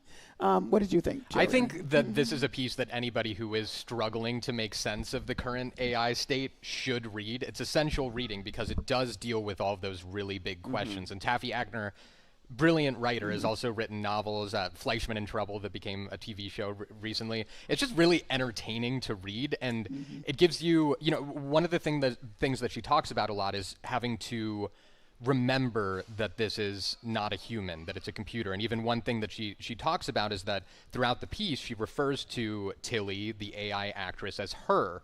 And even that's a choice because, in a sense, Tilly is it's a computer. Right. She raises all these really interesting questions, and I think through her writing also inserts why humanity is so important in the arts, because they're just biting observations. One of my favorite moments is that Tilly says something that's a little bit mean to Taffy, and Taffy says, "Did I mention that in addition to being just a computer, she's also kind of a word that starts with a B that I won't say on the air?" Like, it's funny, it's fun, it gets to the heart of the issue, and I think it just really helped me as a person struggling with these questions make sense of it a little more. I mean, I think it's interesting that we've been talking a lot about tools and AI tools, and now we actually see this is actually happening. So people have used these tools to create something that actually can replace replace an actor. I mean, and we've seen that in CGI, right? Because if you have a bit like Lord of the Rings or something like that, that you're in the background, that's something different. But this is an actual, star or who can play a leading role in something. And so I think that as we were talking about before, this generated AI is really something that people are taking triple look at, because it really is something that can be a replacement of something. I mean, I think that we do watch animated characters. That's different. They're voiced over, and so actors get the opportunity to do that. So for Tilly, I think when I first saw Tilly, I was like, wait, is that a person? Like, wait, is that a real person? And thought, oh my gosh, this is where we are right now. I think an interesting piece of it too is that, the creators of Tilly have come under a lot of fire from actors and actors unions and across Hollywood of people saying, this is not an actor, it could take away our jobs. And their argument in response to that has been, Tilly is a work of art. We worked on Tilly, and Tilly is a representation of what we came up with. Sure, I hear that argument, but then on the other end of it, Tilly and other artificial intelligence are trained off of the real years stuff. and years and years of acting and performances that are available right now. And I think the real warning right now is that actors need to have it worked into their contracts, not to have studios grabbing their likeness, grabbing their features and that's and what their they're skill, doing. Right. and turning it into more Tillys. So what I think is interesting is this celebrity profile process went over several days, as it does, and she noted all the changes as she went along, and particularly got close with the creator of Tilly, Eileen. And Eileen has done some clever things to respond to the criticism, and one of them is to create a song called Take the Lead. So here is the song Take the Lead, performed by AI actress, in air quotes, Tilly Norwood. Actors, it's time to take the lead. Create the future. Plant the seed. Don't be left out. Don't fall behind. Build your own and you'll be free. We can scale. We can grow. Viva creators, we've always known. It's the next evolution. Can't you see? AI's not the enemy. It's the key. Again, She's that's no Taylor scarily, Swift. yes, no, but it's scarily catchy. It is. And it makes the point. That, and that's the whole thing. Like, how do you know the difference? That people, there's so much fake in the world. There's so much, in terms of stories and things like that. Like how it becomes that fine line again about what is real and what is not real. Yeah. Right. And it comes down to the audience. Is the audience going to resonate with it, or they aren't going to resonate? And I think there's an audience in a marketing sense too. Like, this is a product that's been created by a team, and they have this message. They even said that song aims to serve as a warning to artists. Like, you need to get in on the ground floor and embrace AI, or else it will take your jobs. But that's the same narrative that we hear from artificial intelligence across the board, that you must embrace this because it's coming fast. And I think we do have to step back and question, is that narrative true? Well, you're looking at Tilly. So right. yeah, Exactly. yeah, it is true to some large degree. They're just going to have a new name in there when they do the credits. It's going to be synthetic performer. I cannot stress enough that I think people should read this article. It is eye-opening. It's brilliantly written, and as I said, I think it's revelatory about not only AI but us. And Taffy takes us along in helping us play both sides as she's trying to figure out, how to put this forward, who Tilly is and how quote she or the computer functions. Oh, so coming up, Encore. Do you want more? Jay-Z returned to the stage at Roots Picnic for his first solo headlining show in more than 5 years. That's next on The Culture Show. Stay with us.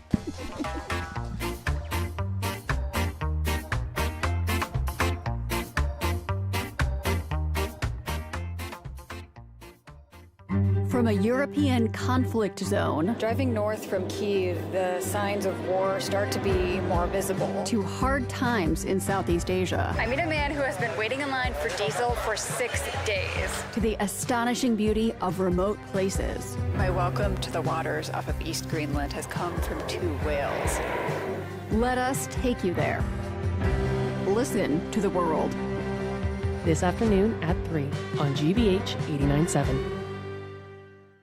Our programs are made possible thanks to you. And Boston Ballet, presenting The Sleeping Beauty. The timeless fairy tale is brought to life with exquisite choreography and Tchaikovsky's glorious score. Performed live by the Boston Ballet Orchestra, now through June 7th. Tickets at bostonballet.org. And Rogers Fish Company, founded by Roger Berkowitz, offering an array of New England seafood and entrees shippable anywhere in the U.S. More at rogersfishcompany.com. And the Museum of Science. From live science demonstrations to hands-on exhibits, families can explore the wonders of Earth's evolution and the frontiers of space this summer. Learn more at MOS.org. If you made a gift to GBH this year, thank you. Your support keeps this great reporting coming all summer long. So, if you can, please consider making an additional gift by the end of the month, online at gbhnews.org.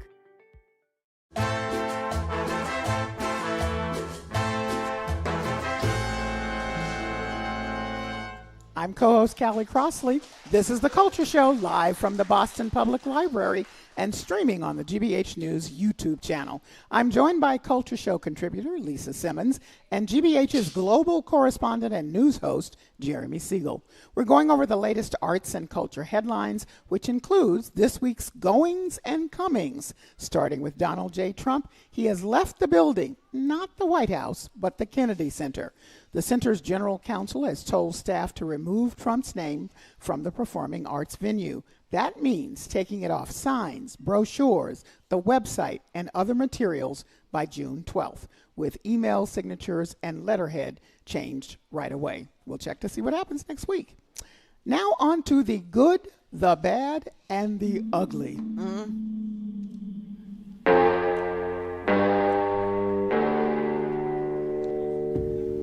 The man who helped make that music iconic. Clint Eastwood just turned 96, and his son says the actor-director has retired from filmmaking. If that is the end, it closes one of Hollywood's longest runs, from westerns and Dirty Harry to Oscar-winning work behind the camera in Unforgiven and $1 Million Baby. Well, I was very surprised by this, even though the man is 96. Yeah. Well, I like how you said maybe, Callie, because I feel like for the entirety of my life, literally, because Unforgiven came out 2 years before I was born, and a lot of people looked at that movie as like his last one. A retrospective in a way, or reflecting on his career in cinema. And then for the entirety of my life, it's been, oh, this is probably Clint Eastwood's last one. So I like that you said maybe.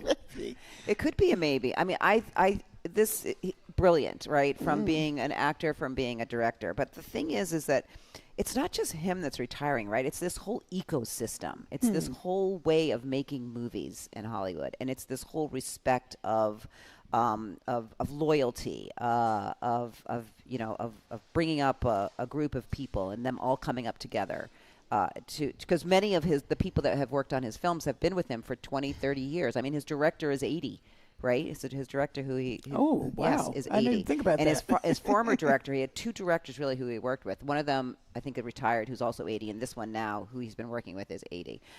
People love working with him. He is one of the most loved directors because he's quick, right? He's efficient. He is one of the most efficient directors in Hollywood because he knows the business, but he also has such a trust and a love for the people he works with because he's been working with them forever. So even the actors he works with, people are like, what do you mean? Don't you want another take? And he's like, no, I got what I need, right? And he's so confident about that. And I think that you don't see that kind of filmmaking and that kind of trust within the Hollywood system necessarily today. And now we're talking about, here's a man who spent his whole life supporting people, and now we're talking about AI that may be, on the heels of him going out, this ecosystem going out. Now we have a new ecosystem coming in. What does that look like? Who trains whom to do the work that you want to do in Hollywood to make something great? I appreciate what you said about him being quick too, because I mean his filmography is just so extensive. Humongous. And even if you just look back at the past couple years, he didn't really go out with a bang. He didn't go out with a whimper, but he kind of went out with a little bit of a whisper, because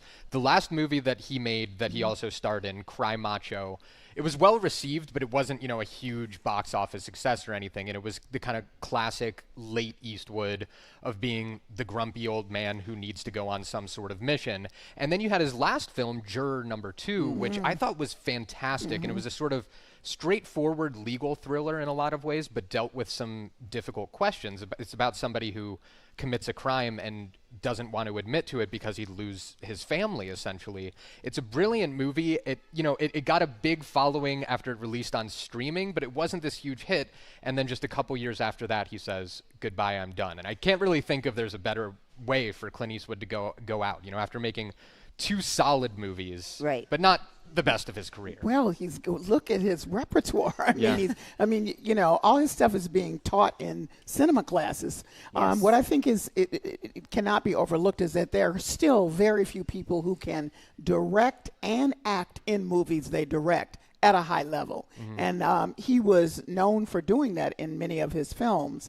I am personally affected by Bridges of Madison County. I know. That's why I can't go to the horror films. But that was really, and he starred in that. But of course, the big one that people likely remember is $1 Million Baby. So here's a scene from the 2005 film $1 Million Baby, directed by Clint Eastwood, in which an amateur boxer, played by Hilary Swank, convinces a hardened trainer, played by Eastwood, to take her under his wing. Okay. If I'm going to take you on... You won't never regret it. Look, just listen to me. If I take you on... I promise I'll work so hard. God, this is a mistake already. I'm listening, boss. If I take you on, you don't say anything. You don't question me. You don't ask why. You don't say anything except maybe, yes, Frankie. And I'm going to try to forget the fact that you're a girl. That's all I ask. And don't come crying to me if you get hurt. That was a powerful film. Yes, that was incredibly powerful. I mean, for me, Clint Eastwood is all about Westerns. I grew up with all of his Westerns, 2 Mules for Sister Sarah. I just think that, when I hear that voice, and even though he's in a boxing ring, for me, he could be on a horse. Yeah, a cowboy through and through. I'll just note that his son, who made the announcement of his retirement, is a musician, and Kyle, and he composed several of his father's films, which I think is lovely. And he also has a great appreciation for his father's talent. All right. And Euphoria has finally come down after nearly 7 years, 3 seasons, and a whole lot of glitter, grief, and provocation. HBO's most combustible teen drama has ended with Rue's death, a fentanyl tragedy, and a finale critics say tried to be everything at once. I'm over to you, Jeremy. This is I got two things to say, Callie. One, spoiler alert, I right? needed to say It's spoiler over. alert. Apologies to anybody who's missed the foul. Sorry. I thought it was over. No, it is over, but what I mean is you gave away a little bit of what happened in the finale there. It's okay. So they might brush right past it. So this is a show, that's always been controversial from the beginning. Some people have said that it glamorizes drug addiction and, circumstances that shouldn't be glamorized. And when I watched the first episode of this, like many, many years ago, I agreed with that and didn't continue watching the show. I was like, this is too provocative. I don't see any clear message here. I don't know if I like the filmmaking style. And then I tried it again, and after you get to that second episode, it actually, it still is sensationalist. At times it is, but at others it's a really funny and sometimes insightful high school dramedy at its core that really deals with addiction in a better way than a lot of things I've seen in contemporary culture. I am so with you there. I watched the first and I was like, what am I watching? It's shocking. I was shocked. Yeah. I was like, I cannot go back and watch this. But what I realized from it, though, is that it's sort of like a window into what's going on in that generation, right? Yeah. That there is and this is what the director said. Like, I did what I did. I'm not going to spoil again, but I did what I did because not everything has a happy ending. Like there are real consequences out here for the things that you're doing. But I do think it was a total shift in culture in television, in teen television. The other one, before that, it was like love, gone wrong or whatever. Yeah, and Skins, right? Exactly. This was really, deep, dark, conversations and relationships that were going on in this generation's life. So I think they talk about it's like the end of adolescence, right? And that this final episode, all of a sudden she grew up, and all of a sudden, and that is also part of that too, though, right? It's like you're going to continue on this path. You're going to become an adult working in this world and being in this world, and it's going to have its consequences, which it did. Well, I think that's the criticism of some people have said the series ended with a whimper. Didn't go out as strong as they thought it could be. There's all kinds of criticism about finales, as we know. But I thought it was interesting that the biggest problem had been noted to be the fact that the characters had left high school. They're out in the world. Yeah. And so the impact of that high school environment that was so powerful within the context of all the grimness and, glitter and everything else that was going on was left behind. And so that's why some people felt like it wasn't satisfying. And a lot of people have grown up with the stars of this. It launched the biggest careers in Hollywood right now. Zendaya, Jacob Elordi, and Sydney Sweeney are now three of the biggest names of the younger generation in Coleman Hollywood. Domingo. And Coleman Domingo, which, not to spoil again, but his performance in the last episode, regardless of what you think of it, is an absolutely beautiful performance. But what you said about them growing up, I think that was the core issue with the last season. And it's interesting that we're coming out of a Clint Eastwood discussion because they are grown up, they're out of high school, and the last season is at its core a Western. Which is absolutely fascinating as a filmmaking choice, and it's really fun to watch for that reason, but it did feel a little bit disjointed from the rest. But I do think this is one of those shows that people are going to look back on, not necessarily as one of the best shows of all time, but a generation defining. A cultural moment. But I feel like they probably felt like they needed to have this big break. It had been 4 years, right? And this whole Western theme is like about the cost of freedom, the myth of the American dream, like all of these things that she was looking for but never got, right? And so got caught in this. So I think that's really interesting. Okay. We remember Peabo Bryson, who died this week at 75, one of R&B's great romantic voices. He gave Disney 2 of its signature ballads, including this Grammy-winning duet with Celine Dion from Beauty and the Beast. Just a little change, small to say the least, but a little scared, neither one prepared, Beauty and the Beast. Often described as the velvet voice balladeer, his career moved from R&B to the pop charts and made him one of the defining duet partners of his generation. I just want to note that he had a whole robust career as an R&B singer before he became Disney's favorite person. Let's take a listen to Peabo Bryson's 1991 hit single, Can You Stop the Rain? Whoa, if you are here for only one night, baby, I know you remember, 'cause loving you once was a time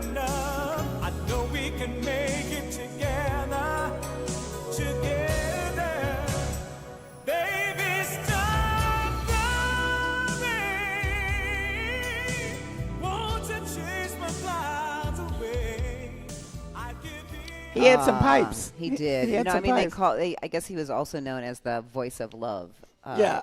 But I mean, he came up during this whole period, right, where there was like, so Whitney Houston, who was a little bit younger, but Luther Vandross, that whole sultry, beautiful voice that is like, again, an era. Like when you're talking about, we were talking about Clint Eastwood, this whole era is leaving, and one by one with the passing of these R&B singers.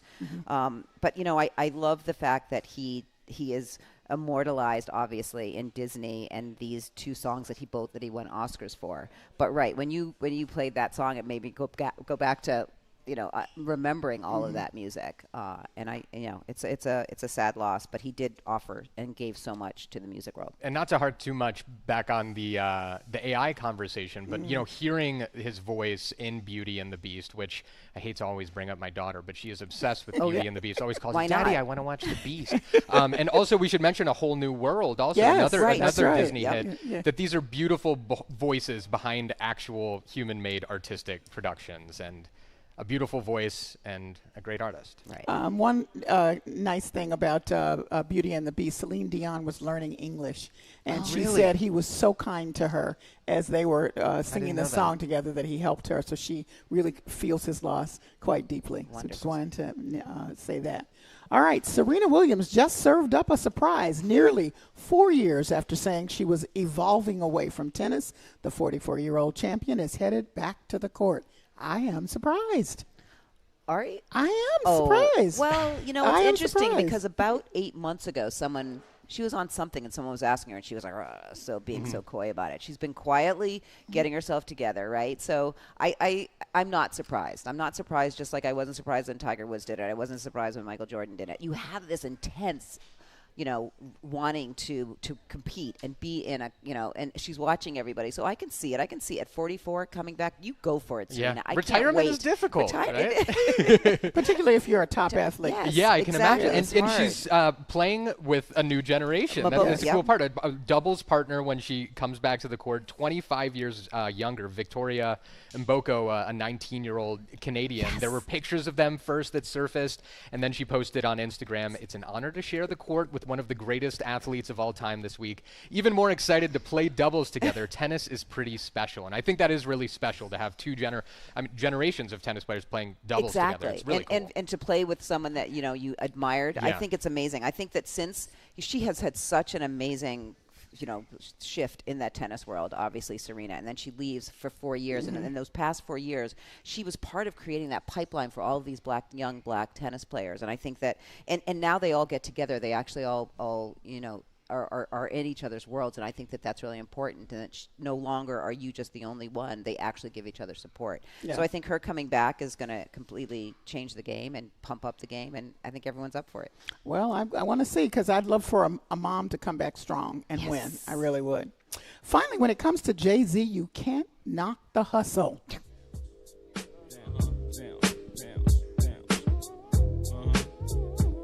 knock the hustle.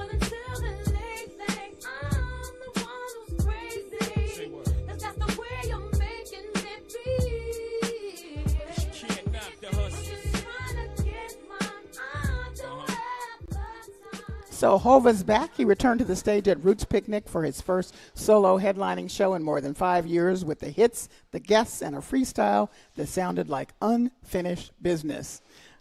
People just lost their minds. Apparently an amazing concert. I wish I were there. I love Jay-Z. He can do no wrong for me. He was like the soundtrack of my childhood at a lot of times.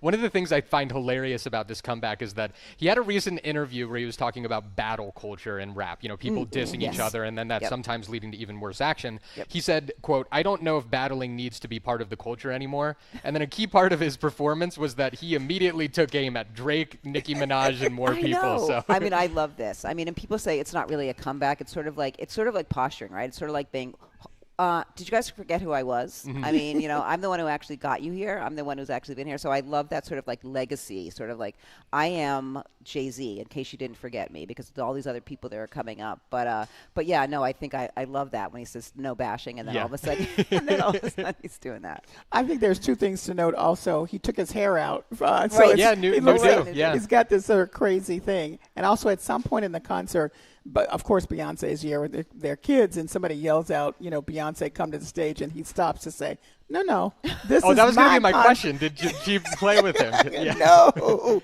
He said, this is my thing, you know. Don't forget, you know, who I am as well, foundational to this, which I thought was fabulous. So there you go. I think it was excellent. All righty. Well, now for our weekend preview with a rundown of the arts and culture events we're looking forward to. Lisa, what's on your list? So I have a couple of things. Well, actually, I only have two things. Tonight is the Do It Your Damn Self Film Festival. If you've never been, it's a national film festival. It's a youth film festival. It's taking place at the Brattle tonight from 6 to 8, and then they're doing a whole bunch of things over the weekend. But it is really an incredible festival of kids from all over the country who participate. And the Cambridge Community Arts Center is actually wants to curate it. So it's near and dear to my heart. And then Rox Film opens on June 18th with a great film about Clyde Best, a soccer player who integrated the sport by going from Bermuda to West Ham. So we'll go over 10 days, 104 films. All right, Jeremy. I have a broad look at the fact that we have entered the outdoor experience season. You know, I mean, it's really hot today, but June is when all of the events that require the outdoors actually begin in true. Farmers markets across Greater Boston are launching.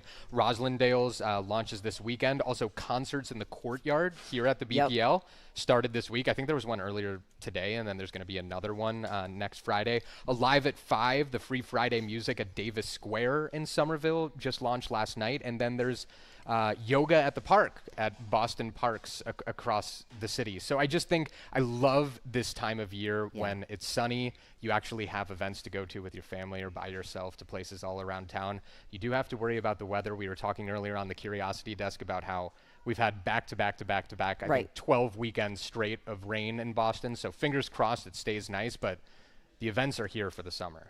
Well, speaking of one of the biggest events for the summer, it's the Boston Pride Parade, and it's going to be this weekend and huge. And, you know, this is a comeback in many ways because the community has been under, you know, a lot of threat over the last year or so, and there was a lot of tumult last year. So now they're coming back. And we'll see how all the families, everybody's looking forward to it. So I think it's a little bit of a different tone and temperature, though there's still other stuff going on that's important to remember. And since I mentioned the weather before, I should say that tomorrow is going to be sunny for the Pride Parade. Yes, it's supposed to start thunderstorming later in the day, but 11 a.m. when Pride kicks off, it's going to be hot but beautiful outside. So thank God for that. That's true. Thank you for listening to another edition of The Culture Show. Tune in Monday for another special report. We're going to be talking about the Tony Awards. Lisa Simmons is Artistic and Executive Director of the Roxbury International Film Festival and Program Manager at Mass Cultural Council. Jeremy Siegel is GBH's Global Correspondent and News Host. Thanks to Henry Santora for curating our Culture Cast. Today's engineer is Bill Piacitelli, the BPL Technical and Logistics crew, Maddie Geyer, Bill Francis, Sandra Lopez-Burke, Juan Jose Cadena, Chris Hanks, Pat Lawley, and Angelica Marrero. And thanks to the Newsfeed Cafe. You can tune in this Sunday at 6 for Under the Radar with Callie Crossley. I have a full hour of librarian recommendations for summer reading, and it's fabulous. And it was recorded here at the Public Library. Yeah, that is right. So, Jeremy, what are you working on? I am working on a new project at GBH that we will be announcing very soon. That's very exciting. And then I'm also always reporting on the best and worst transit systems around the globe for the world, which you can catch on GBH every day at 3 o'clock and on NPR stations across the country. And how's ours? It's actually pretty good if you're looking at the U.S. specifically. If you compare it to Tokyo, where I went on a reporting trip a couple years ago, not so great. We have a lot to learn. Lisa? I'm very much working on the Roxbury International Film Festival that opens, as I said, on the 18th. And so very excited to have a ton of filmmakers in town to screen their work. All right. Well, I'm Callie Crossley. Have a great outdoorsy weekend. Yes. The Culture Show is made possible in part by a generous contribution from the Fiducia Fund, proud to support this station's arts and culture programming.